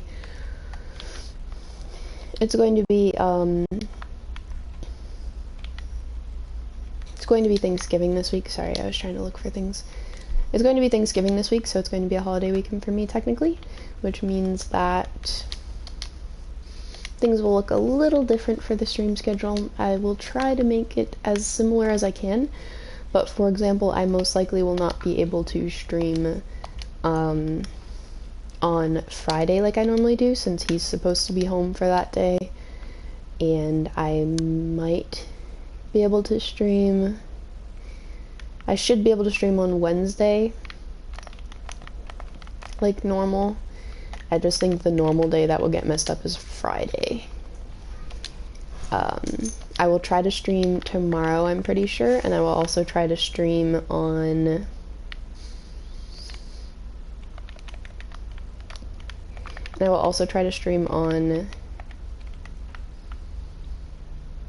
well, that was kind of pointless. I needed a bookshelf there is what I wanted to do. Put a little flower pot up here with a flower for them. Oh yeah, that's a half up. I can't do that. Where can I put a flower pot? I guess I can do one.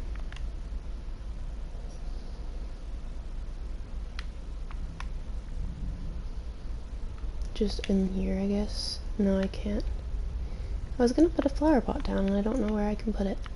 But I will try to stream tomorrow because I should have time to tomorrow, but I don't think I will be able to on Friday since he might be home. He's supposed to be home.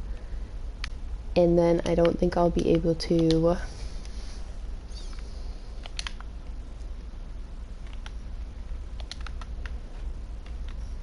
Thursday, since I'll probably be at my dad's house for Thanksgiving.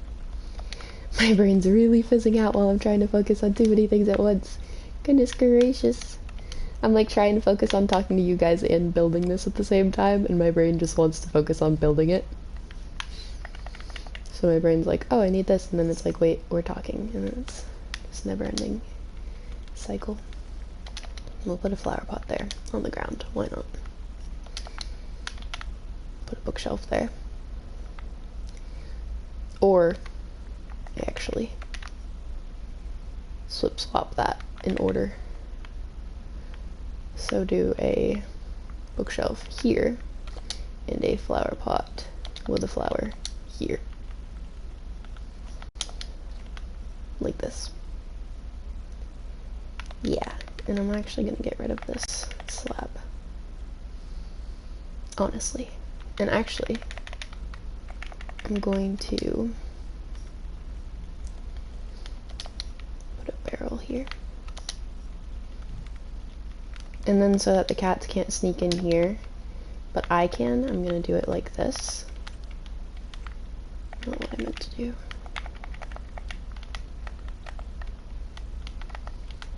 So I can get through here, but the cats can't because of their AI. I can also do, yeah, like that. Anyways, actually, I do want to trade this out for a grass block. I should have a grass block kicking around to use. I can also probably put a like trapdoor right here to cover up that. No. Anyways, so that'll be a little messed up, but it shouldn't be that bad. It'll only be a little bit off based on the schedule that I try to keep. Where's our grass blocks? There they are. Actually, we'll do this. I don't think I need more dirt. I do want to do gravel as like a litter box somewhere. And I need signs to do that, but I can make them with what I have on me.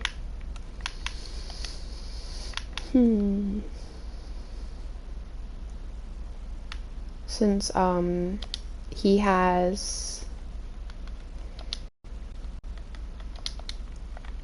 Thursday and Friday off for a Thanksgiving holiday time off. We need a place to put the litter box, and I think it's gonna be that corner. Or the concept of the litter box, at least. That's my thought. My theory is using this as like a litter box style look, and then doing signs around it to make it look like it's enclosed. I guess I could just do a trapdoor instead. I don't know. I don't know. Do a couple dark oak signs, I guess. Do we have enough for it? Yeah.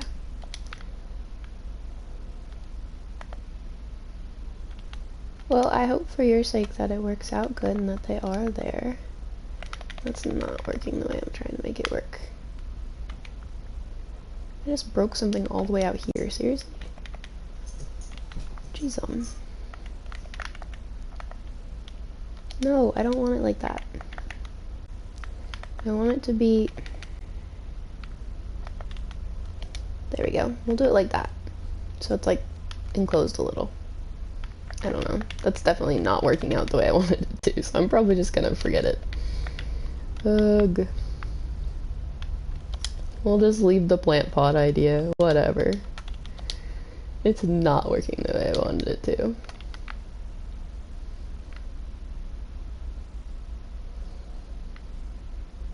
So yeah, this is a cat room. Let's put some stuff away since we're done decorating it, and then we'll move some cats into it. We'll probably have more than one cat room, to be honest, since we're gonna have a lot of cats and I want to spread them out some. And that's a way to fill in some of the house. I was gonna include wool or paintings somehow, but I can't think of how to do it right, so I'm just gonna leave it for now. Ay, ay, ay. I need to sleep as well.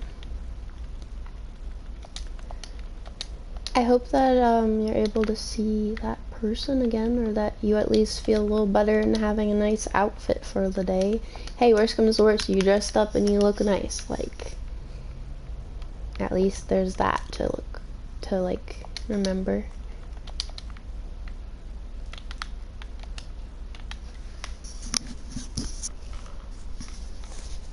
My brain is fizzing right after I said I don't have as much brain fizz.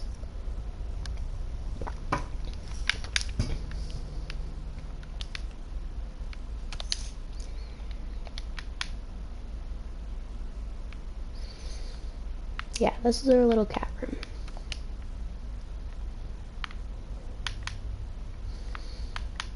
So we have a bedroom, a cat room, and a kitchen so far. And that tower is decorated so far, which is progress. Let's move some of the cats into the cat room. I actually need some of the dye colors to be able to do their colors correctly. Like Raw was supposed to have an orange color. And then I don't know what to name the other ones. But I think I put the rest there.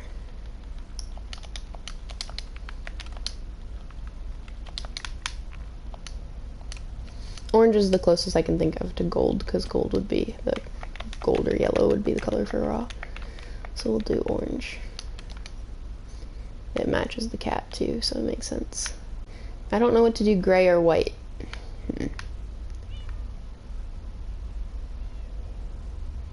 I don't know what to name these two cats, but the ones that we have named can go in the cat room for now, I think. Bastet, Mauve, and Raw can go in the cat room, and then the other two can have a separate cat room or a separate space in the house once we figure out their names. And we'll also need a dog room or a dog yard. Come here, cats. Come in here. Come on. I really wish I could get one to sit like right here, but I don't think I can. Oh, maybe Maeve. Maeve might do it. Yeah, Maeve will do it. Maeve will be up there. And then maybe one of them will come in. Oh, no, Raw. I guess that kind of makes sense for knowledge-wise. But that would be Thoth, probably. We could name a cat Thoth and put him in the library. Probably the two different colored eye one. Because Thoth had the eye related to the Eye of Horus. Give me a raw bastet. I'm thinking one will go right here and one will go there. Come here, please. I think Bastet should be up on the pedestal too, because Bastet's like the ruler of cats, technically-ish. Leader, symbolism, cats, whatever. Come out. Come here. Thank you, Bast. Go there. Now Raw is being annoying, kind of per his usual. Raw's old and senile. Alright, there we go. Now we've got 3 cats in the cat room. 3 cats in the cat room. Perfect. Perfect, perfect, perfect. So that's one more room decorated. We could decorate this little exit room to go to the garden. Make it like a workstation maybe, or like a bathroom, I guess. Not a bathroom, like a, in a real house it'd be like a laundry room or something, but I don't know how to make like a laundry room example, so it'd probably just be like a little workstation room with a bunch of, like a gardening shed type room with a bunch of, shelves and barrels and workstation type of things. I haven't watched any decoration videos in a while, so I really don't have any original and new decoration ideas. I'm just doing what I usually do, which isn't that great. I'm gonna trade off some of this stuff to the villagers and go get some more arrows so I can hunt mobs at night. I'm also gonna bring fish just in case. What's this one? Oh, Freya. Freya needs to be somewhere. Freya can probably go in the cat room with the others, I think.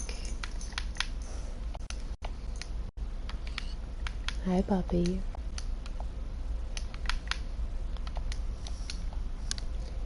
I need some more arrows to hunt at night, so I need to trade for some emeralds and then give some emeralds to the Fletchers. Hopefully these guys have reset. They have.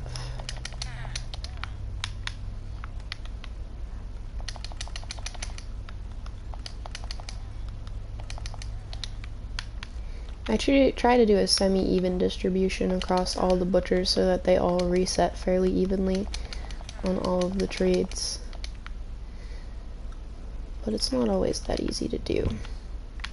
Alright, now I need a Fletcher for some arrows. Nixie, leave it. Leave it. Trying to also repair my tools at the same time. There we go. Nixie, quiet. Quiet. Quiet. We already have one of these cats.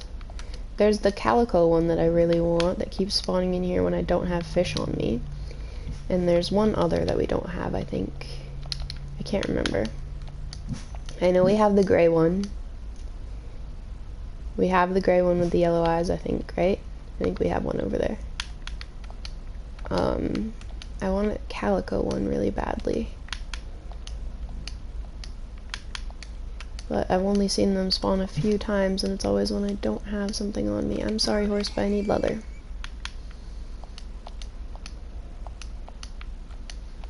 We also need to expand and decorate this village better.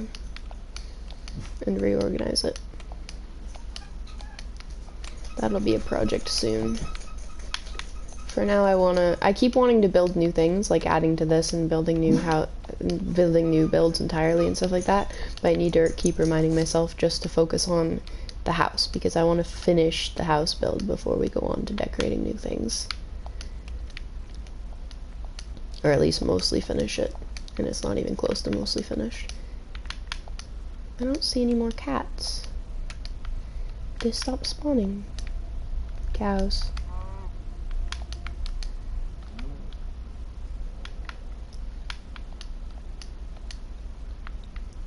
I need that to become grass. I probably have to break one of the logs to make it spread upwards. Cats. Where are some cats? Some cats. There's no cats anywhere besides that one that's been stuck on the ladder for ages. Even the one that we already had, that's the one that we don't have, the brown one. That's one of the ones we don't have.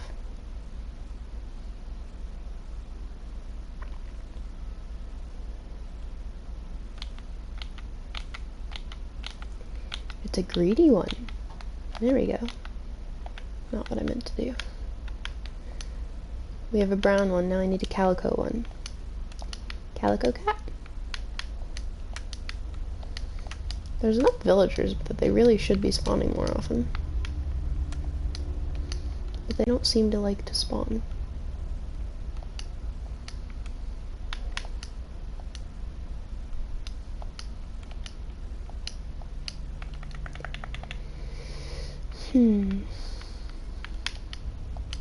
We need more cats.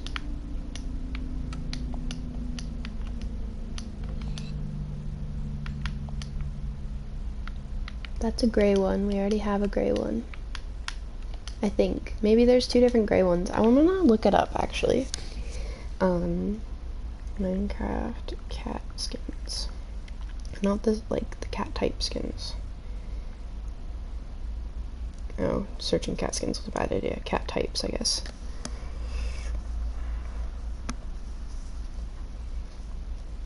So we have Siamese, we have the white and black, we have the Persian style, we have the ragdoll style, we have the tuxedo, we have a tabby now, we have the brown, the gray one, we have the orange cat, and then we need a calico and a black cat to have all the types. And we don't have,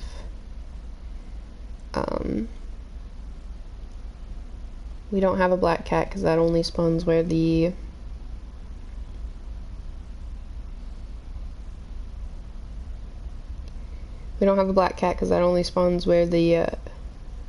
witches' huts are. So we have every other type of cat that we can get besides a calico. So we need a calico.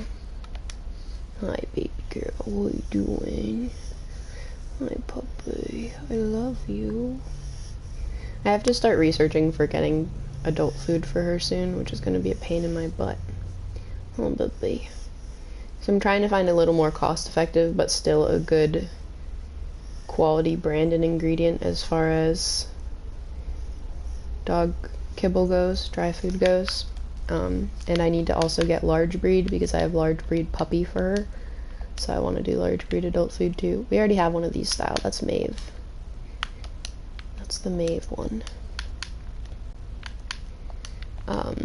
Because she's turning a year old on Christmas, and we can change her over to adult cat food around a year old. Adult cat food. I'm thinking about cats and talking about a dog. Adult dog food around a year old. And I have to get large breed because that's what we have for her as a puppy, and I have to get a decent quality one because I want it to be comparable to feeding her raw. And then I have to get a decent price point because spending $70 on 25 pounds of food is not working out good.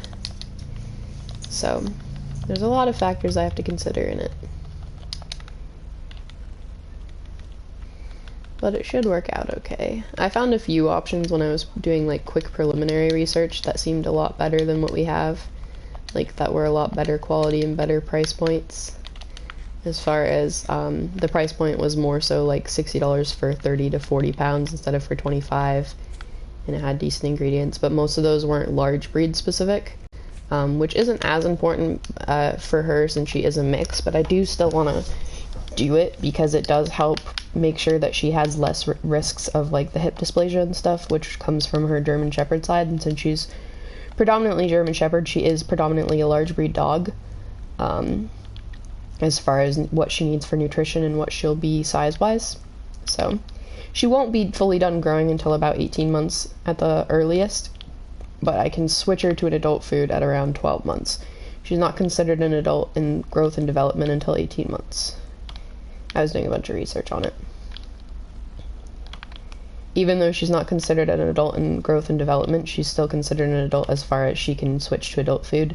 I mean, my mom already switched one of her sibling that she has to adult food because he was really finicky with puppy food, so they switched to an adult food. And the vet said it was perfectly fine at that time, which was like a month or two ago.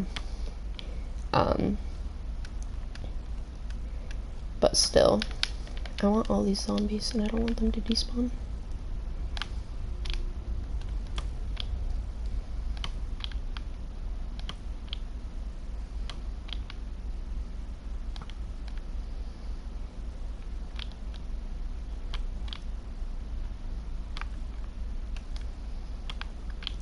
But I still am going to wait until about 12 months at the earliest to change her. I'll probably change her over in like January or so. So when she's about a year and a month old. It's crazy. I'm gonna spoil her so much for Christmas because she's gonna be turning a year old and it's gonna be Christmas, so I'm gonna spoil her so much. It'll be nice. My battery's low. I gotta plug it in a second. I just don't want to plug it in right this second. I keep getting targeted by Enderman because I shoot at other mobs and it thinks I'm shooting at it like that. Come on, I just want this skeleton, not you, you jerk. I don't want to fight you. This is how I get the majority of my ender pearls, is by being targeted wrongly by Enderman. Again, another Enderman's targeting me because I shot at a different mob right as it spawned. What the hell? I just want this skelly. Literally just letting him take thorns damage. Whatever. He'll die in like 1 or 2 hits. Actually, lighting him on fire sucks, but it will give me the looting. Yeah, there we go. I hate the flame part of the sword when it comes to looting for Endermen because they suck when they're on fire. They go everywhere. No.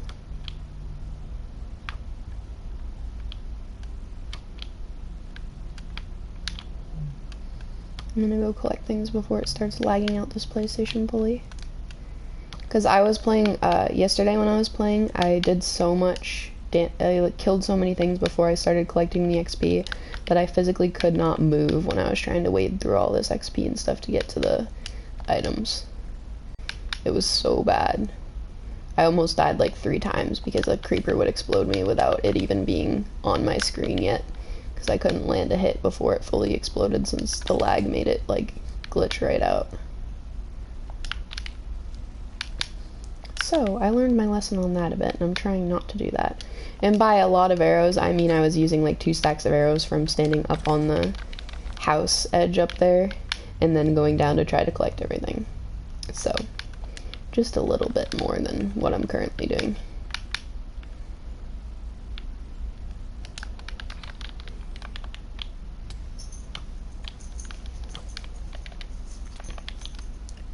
I want that skilly. And the spider killed itself off my thorns.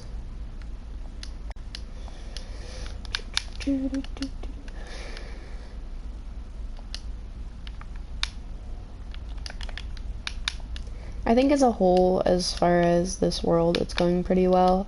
I want to make a lectern to place a book on, which is the book that's sitting by where my bed just was before I moved it into the house. That lectern is going to hold the book for our 30 follower special, which will be put in the library. The problem is I have to go on my PC to be able to see the full list of followers, because on my phone it only shows me the recent ones in the activity log. It doesn't show me my full list, so I can't give all of you credit about it, which sucks. So I'm gonna have to go on my PC and write them down and then put them into the book when I'm offline, when I'm not on stream, I mean, and then we'll put the book in its place on one of the next streams after I do that, which might be today. I might be able to do that today, because I do have to get on my PC for doing work. So, I also might just, I might not get a chance to say bye for very long today as far as when I get off stream. Because even though I told him to message me before he leaves work so that I know when he's coming home, so I have time to like wrap it up on here and say bye to the stream and everything, it probably won't happen because he has a habit of saying he will and not doing it when it comes to that. It's like every time he goes to his friend's house, I'm like, just message me before you leave so that I have time to wrap up what I'm doing. And he's like, I will, and I don't get a message, and he shows up at the house randomly. So it's a never-ending cycle. Which, I mean, there's worse things to happen, but it just bugs me because it's like the same thing over and over again. Simple things, simple things. Just gonna toss some of these bows really, really fast so I have better inventory space. Not fast enough, dang it. That wasn't a creeper, I hope. No, it wasn't, okay. I was gonna say, the last time I did that, I got blown up by a creeper right on the edge. Oh, that was a high shot by a lot. Whoopsies. I'm used to overshooting because I'm so far away from them normally.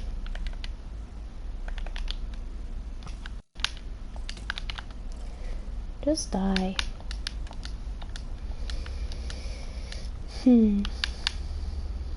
So yeah, I might have to just be like, well, I gotta get off, bye guys, instead of doing my normal little spiel and being able to get off of the thing in a smooth way. But I'm not sure. I don't know how long he'll be at work extra today or anything. Depends on how long the project he's doing takes him. And I don't know how long projects like that normally take, so I can't have like a guideline to judge by. I think today he's just sanding it down, so that he can paint it another day, but I'm not sure. Because his tailgate is a different color, and it's also not rust treated.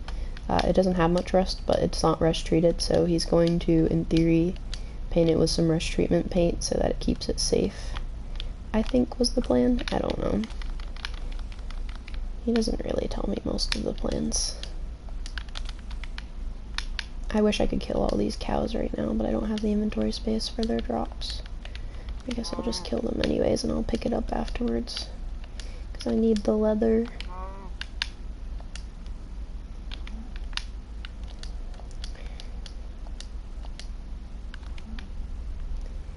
Okay. Night's done. Let's toss this stuff that we don't need.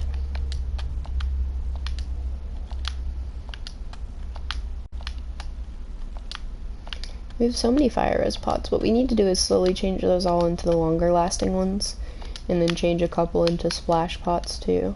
I don't know if you can do longer lasting and splash. Some of them you can, some of them you can't, so I don't know what's what on that. So that we have those for when we're in the nether again. We also need to finish that glass off some. So many things to do, so little time. I still can't believe we have invested as much time into this world as we have. This is probably one of the longest standing worlds that I've had on the PS4, minus one world that him and I had together that we did a lot on, but that world is currently corrupted, so we haven't gone back on it because we don't want to see how much progress we lost from when it corrupted, because we have to go back to the last copy that it made on an update, which is quite a ways back from when it corrupted. So we haven't dared to see how far back that is in progress yet. But other than that world, this is the longest world I've had on the PS4. I've had much longer worlds on the PS3, but because of all the updated things and how much I die and how confusing some things are on here, I really haven't dedicated much time to a world on here. It's been hard for me to be able to dedicate time to a world. I'm thinking I might do some windows in that tower, but it'll just be showing the bookshelves. So it's not just a solid tower there, but I'm not sure. The tower on the corner of our house. It'll just be showing the bookshelves anyways, but I think it'd make it look cool.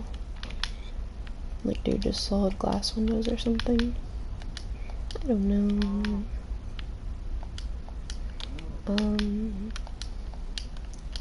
This is unnecessary, but we used a lot of our meat to trade with the villagers, so I'm trying to just get some of it back real quick. The next build I think I'd do would be the tower one that I want to do, the witchy tower. I mean, maybe I'll start doing some other builds besides just waiting till house is finished, because it'll take a while to finish this house. But I'm hoping I can just get my butt in gear and keep focusing on it enough to finish the house. I don't know.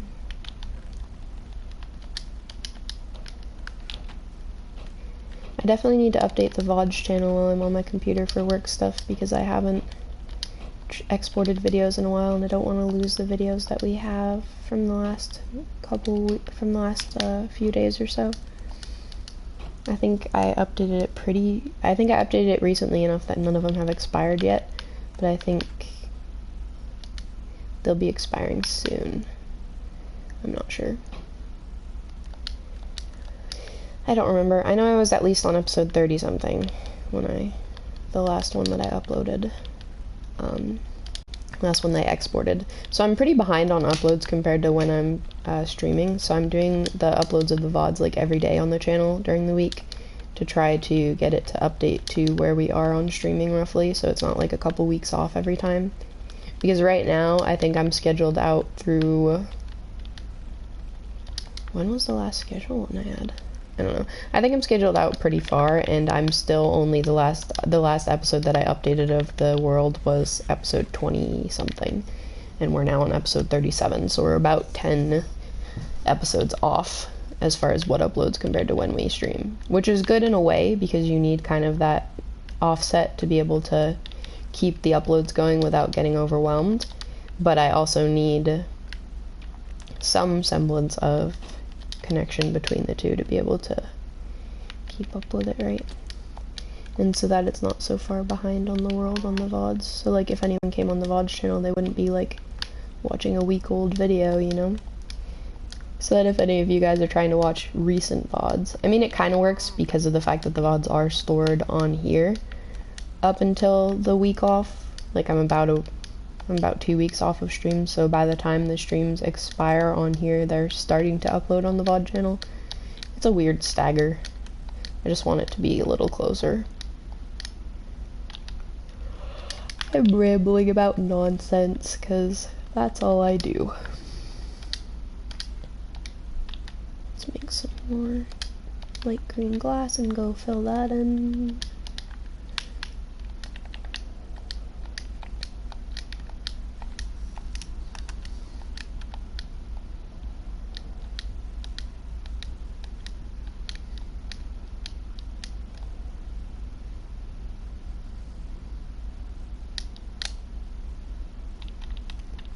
Luckily, we have a silk touch pick, so when I mess this up repeatedly like I have been doing, I'm not as absolutely devastated by it. Because I hate losing glass from stupid misplacing.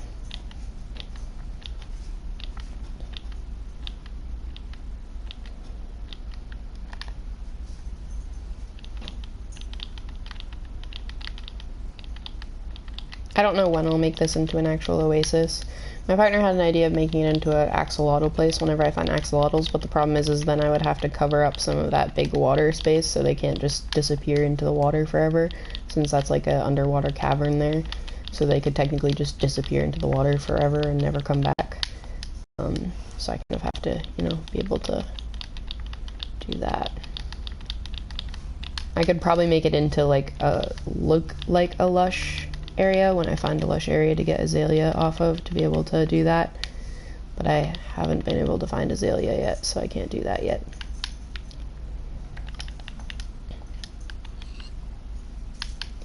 We have to go buy some more glass off the villagers to make some more. What do you have? What'd you just drop on my foot? Are you eating little singular pieces of food right now? Yeah, that's what you're doing, huh? Yeah. Big chocolate. Good puppy dog. I am glad that Nixie turned out the size that she is, even though it's like bigger than the rest of them, because I was kind of hoping she'd be at least like, I guess pettable height is the best way to describe it. I wanted her to be the height where you can kind of just reach and touch her instead of having to bend over to touch her, which she's right on the very edge of that for how tall she is right now. You can technically touch her without bending over, but it's only in very specific like situations. I'd love it if she was taller, but I figured based on her parents, she wouldn't. Based on like how short her mom is, she wouldn't reach that height. So I figured at the very least, I'd like to settle for her just being roughly petable height, which helps with like if she was a service dog, you know, so she was more reachable at all times. But she still has some more to grow. I just don't know if she'll get any taller. I think she'll just get like bulkier instead of taller.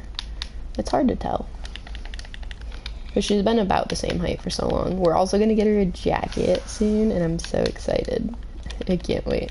I'm getting her a jacket because of the fact that we take late night walks, and I want her to have like a reflective jacket so has enough visibility to not get hurt or anything, or so that like people can see her in the dark when they go by in cars and stuff.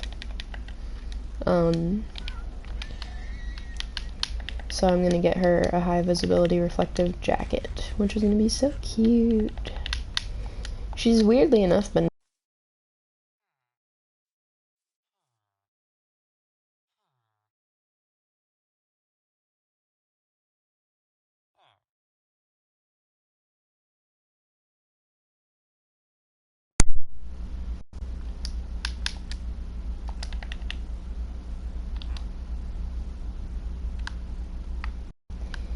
anyways, I literally took the charger out so I could charge it and then forgot that it needed to be charged.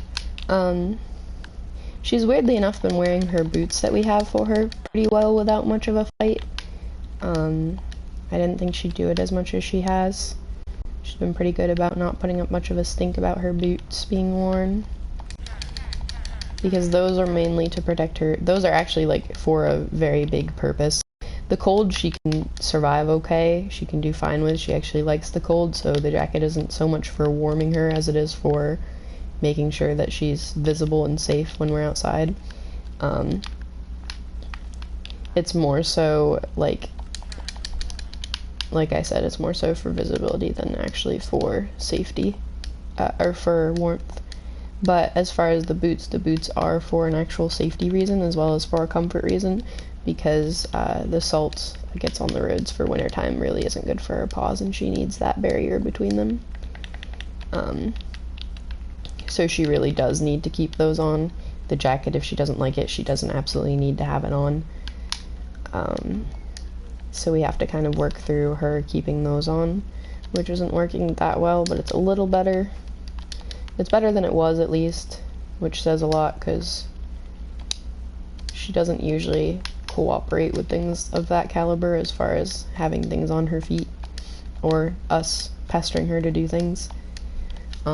It takes a little bit to get them on initially. Like, I usually have to have him help me distract her and get her to do a lay down and have her have treats for doing a lay down and wait. And then it takes me a second to get them on while she's doing the lay down and wait, but it doesn't take nearly as long as it did originally, and she does at least let me put them on. She usually kind of flicks her feet away a few times and puts up a little bit of a fight about it, but she doesn't absolutely hate it or refuse to let me get it on, which she would if she really wanted to, because she's very stubborn at times. So the only problem I've been having is she wants to do like zoomies and run around the second that she gets outside, and that doesn't work very well when we're trying to make sure that she has the boots on, because the second that she does zoomies and runs around, the boots go flying off. So I have to kind of find a way to get her to either like do zoomies and come back in and then put the boots on and then go for the walk, or like some sort of weird kind of organization where she's able to both get zoomies out and keep the boots on. Because what she does is she'll get them on for me, she'll get outside, we'll start walking, and then she'll just like race around and fly like half of them off from racing around, and then I have to stand in the parking lot, like stand off to the side of the parking lot with her and try to get them all back on, which is really difficult on my own. And then we finally can go on the walk, and then her little reward at the end is being able to do zoomies in our yard where there's no salt, like, or less salt to go to get to the door. And then she can do the zoomies to get them actually off of her feet, because she doesn't love them on her feet and she likes to kick them off. So she gets to run around to get that last bit of burst of energy out and to get the shoes off, so I don't have to take them off inside. But I don't know. I have to figure out a better system for it. Because it's definitely really annoying for having to re-put them on the second that we get outside because she kicked them all off immediately. I'm not looking at you. Why do you have to act like I'm looking at you? I swear to goodness, Endermen just think they're celebrities that everyone wants to gawk at the whole time. Now this shit should be the last. Hopefully. It is not. It was. Because I think he died when he teleported, so now I don't know where he died. Nice. Gotta love it.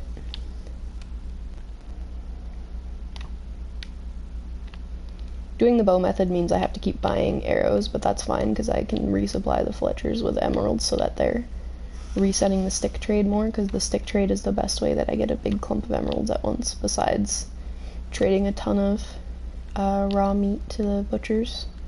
The butchers and the Fletchers are our best one and done getting a ton of emeralds. Our third best are the farmers, once we have a bunch collected of farm supplies. But it takes a while to collect enough farm supplies.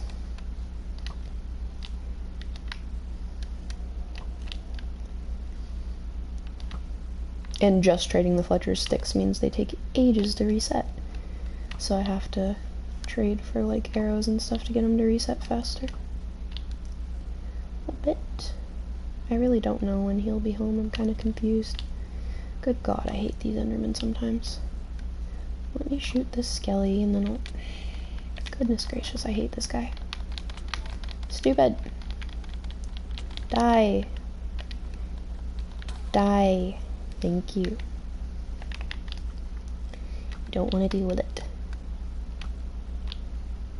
I keep trying to get the last hit off of being the looting sword, but it doesn't work very well. I don't have the right timing for it.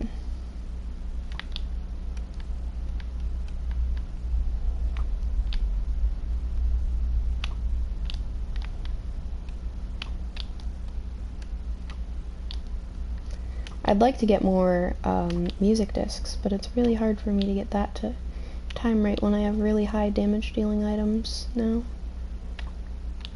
Since I can pretty easily one-shot creepers, it's hard to be able to figure out where they're just a 1 or 2 shot for skellies and then to line it up right with the skellies.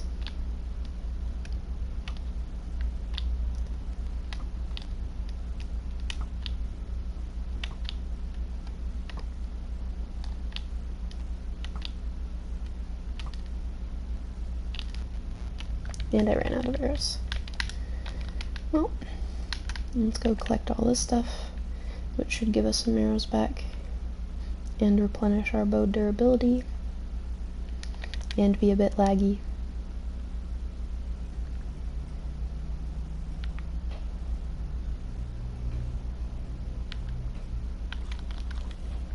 I have to walk a little slower to actually collect the XP when it's just leveling me up.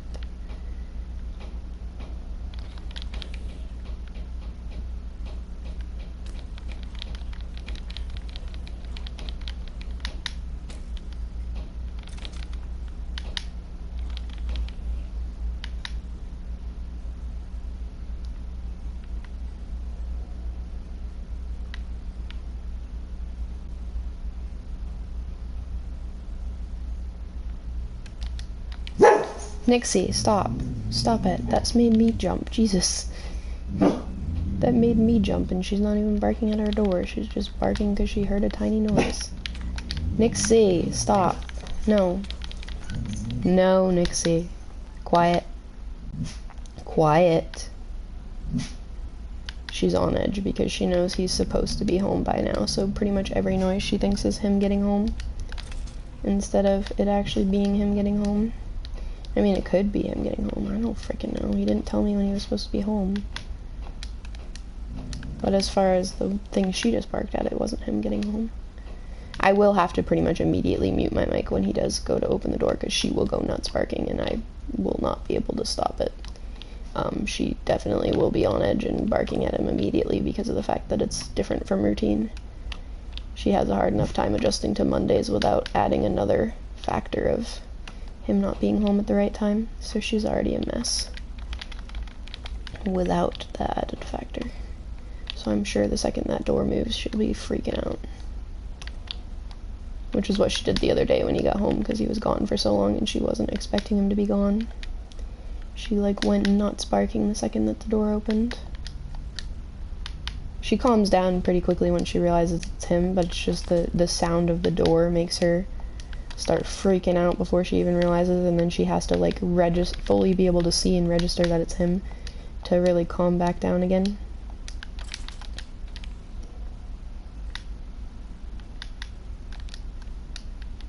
That's a creeper, and that just exploded anyways. Nice. Gotta love it.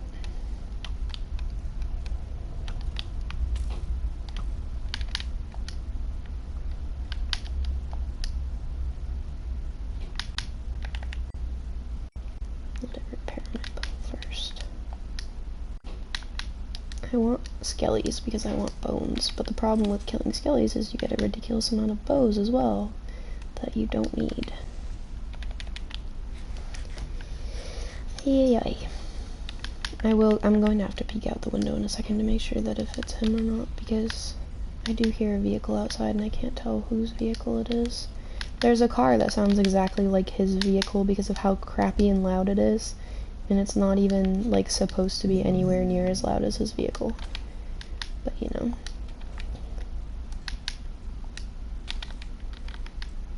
Even the old man next door that we like talking to, even him, he's like, your vehicles are loud, but at least they don't sound like crap like half of the other loud vehicles in the parking lot. Whenever he talks to us, and we're like, yeah, I guess so. Because, I mean, we both have old vehicles that are fairly loud because they either have half exhaust or custom exhaust. And because they're old vehicles, one's a truck and one's a Bronco, they're going to be loud as is compared to most modern cars.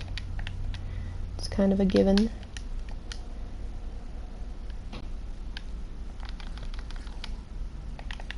I'm gonna bow down whatever mobs are left since it's turning to daylight.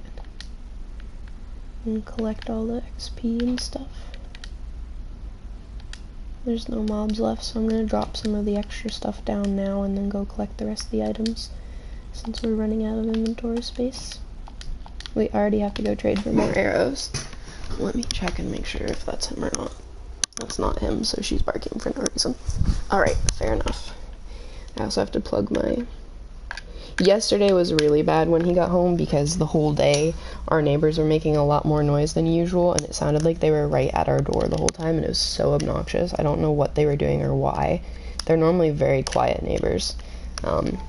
We kind of lucked out in our situation for the most part in that luckily both of our neighbors are dog people and don't mind her barking, and then both of them are fairly quiet and they're both fairly nice. Of course, the other neighbors down further aren't that great, but like our immediate neighbors, we really lucked out because there's a lot worse of people to be next to in this complex. Like even the neighbor right next door that she still barks at, she still will like walk up to her and be like, "Oh, I know you're just telling me stories," and talk to her and try to get her to calm down and get used to her. So we're slowly working on getting her used to the neighbor there. And then the old man's just like, just let her bark. It's fine. Like, he doesn't care that much. So, at least we lucked out in that portion of things of, like, both of our neighbors are pretty chill about dogs. Especially since she happened to become a reactive dog that loves to bark at things. But, once in a while, the neighbor next door that's usually pretty quiet is a little bit loud all the time. And granted, once in a while, I'm sure we're kind of loud over there for them, so, like, I can't complain that much. It's just, yesterday it was really rough because she was home with me and he was gone, and it wasn't supposed to be that way, and it was out of routine, so she's already anxious, and then she keeps hearing loud noises, and she's like so on guard trying to protect me, and I'm just telling her it's not anything to worry about. But So when the door finally opened when he got home, she went nuts. She was barking like crazy. But that's because she had barked like crazy like 20 times already from different noises. And then, of course, they had, the parking spot for our neighbor is right in front of our window. And instead of, you know, turning off their car lights, they just sat there with their car headlights on into our window the whole time. So she was thinking someone was in the house and she was freaking out, and it was so obnoxious. But I just kind of remind myself that I gotta be patient with her, and I do. I'm not like freaking out about it. I just have to keep telling her like, it's alright, you're fine, quiet. And then eventually she relaxes. But I'd be uppity too if I saw random strange lights in my window and stuff. Like, I get it, it's just she can't bark because we're in an apartment complex. If I had my own house, I'd just be like, yep, let your barking out, whatever. You really want to bark, you really want to get it out of your system, go ahead. But when we're at risk of one too many times of her barking, or her barking at the wrong person getting us kicked out, it's kind of a little tighter on that. I don't think we've gotten any complaints about her as far as barking wise, at least any official complaints to the management, because I'm pretty sure by the rules of their lease, or of our lease, they have to tell us that they received a complaint, even if they're fine with the complaint and they're not going to do anything about it. So I think they haven't gotten any actual filed complaints about her, luckily, because at least our next door neighbors that she barks at don't mind it, and then like the person she barks at that's grumpy about us all the time doesn't really put in any official complaints, he just grumbles about things. So the person down quite a few, that's an old man that keeps instigating her, he gets grumpy about things, but he doesn't put in official complaints. The only official complaint he's put in is telling her that we're working on our vehicles in the yard when we're not supposed to by our lease, and complaining about that. And that just resulted in her telling us, you can't work on vehicles in the yard per your lease, and that's about it. So in theory, I think we're still in good standing with the apartment complex, but I still just want her to not bark. She's the type of dog that just needs to bark is the problem. Like, some dogs just absolutely need to bark to get that out of their system. And so I have to find a way to give her a way to release that bark without causing complaints for the apartment or for driving me crazy.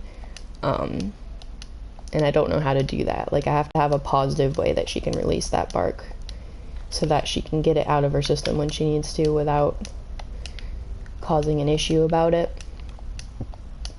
Because, for example, when we're doing training in the car to keep her from barking at people on the sidewalk and stuff, she does fine with it to a point. She does perfectly fine with it. She's perfectly fine with listening to the cues, but she needs to let that bark out. So she'll either... The charger keeps unplugging itself. So she'll either be fine up until we get to where we're going and then bark like crazy when we get where we're going for no reason, or she'll be fine until something triggers her in particular, and then she'll let a ton of barks out for no reason, or like for one small trigger that she normally wouldn't bark that much at, because she just has it all penned up and she needs to bark. And it's like, I don't know how to solve that problem. Technically, the solution to that problem is teaching her bark and quiet as separate commands, so that she has a command where she can bark. But then, when can she use that command of being able to bark is the point of, like, there's no time that I can tell her to bark and let her bark once she knows that command. So, I don't know. Because that's what the trainer said, the best way to deal with her overly barking is teaching her a bark and a quiet. Because you can't teach her a quiet without teaching her a bark command, because you have to give her that way of being able to release it on command.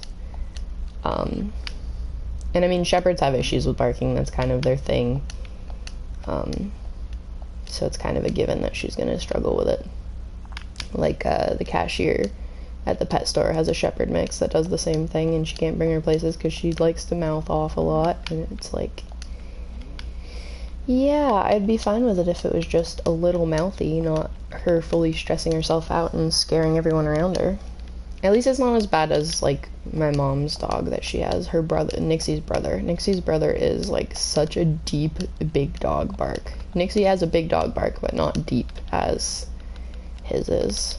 And his would definitely spook people. It has spooked people. because he does a big old deep roof at someone because he wants their attention and they get spooked by it. And my mom has to explain, no, he's just trying to be nice and get your attention. He's not aggressive. It's fine. He's harmless, but he's just trying to get your attention. Because he'll even do that big deep bark just to get attention to get pets, so it never ends.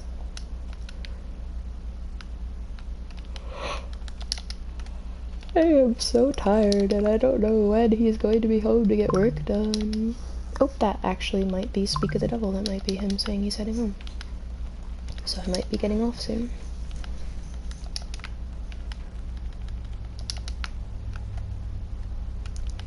Might. Let me put this stuff away. Let's go put the arrows back in our chest for our bow. And let's see if that is in fact the case, and if that's what I just got a message of.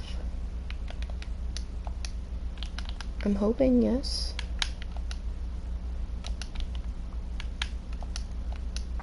If it is in fact him getting on his way home, I will be getting off in a second. So that I can do a couple things off stream while I wait for him to get home and so that she doesn't bark on stream. Let me see. Yep, that's him heading home. Alright, so I'm gonna do a couple things off stream real quick, but I am going to get off stream so that she doesn't bark on stream. I'll probably put Freya in the cat room and then just collect some supplies for next time. I will be streaming again tomorrow, roughly around the same time, hopefully a little earlier than today, so that I have like a full 2 hours before I have to get off. Since I got almost 3 hours today, but that was because of the extra time. Thank you guys for joining. I hope you have a good rest of your day, and I will see you guys in the next stream. Bye!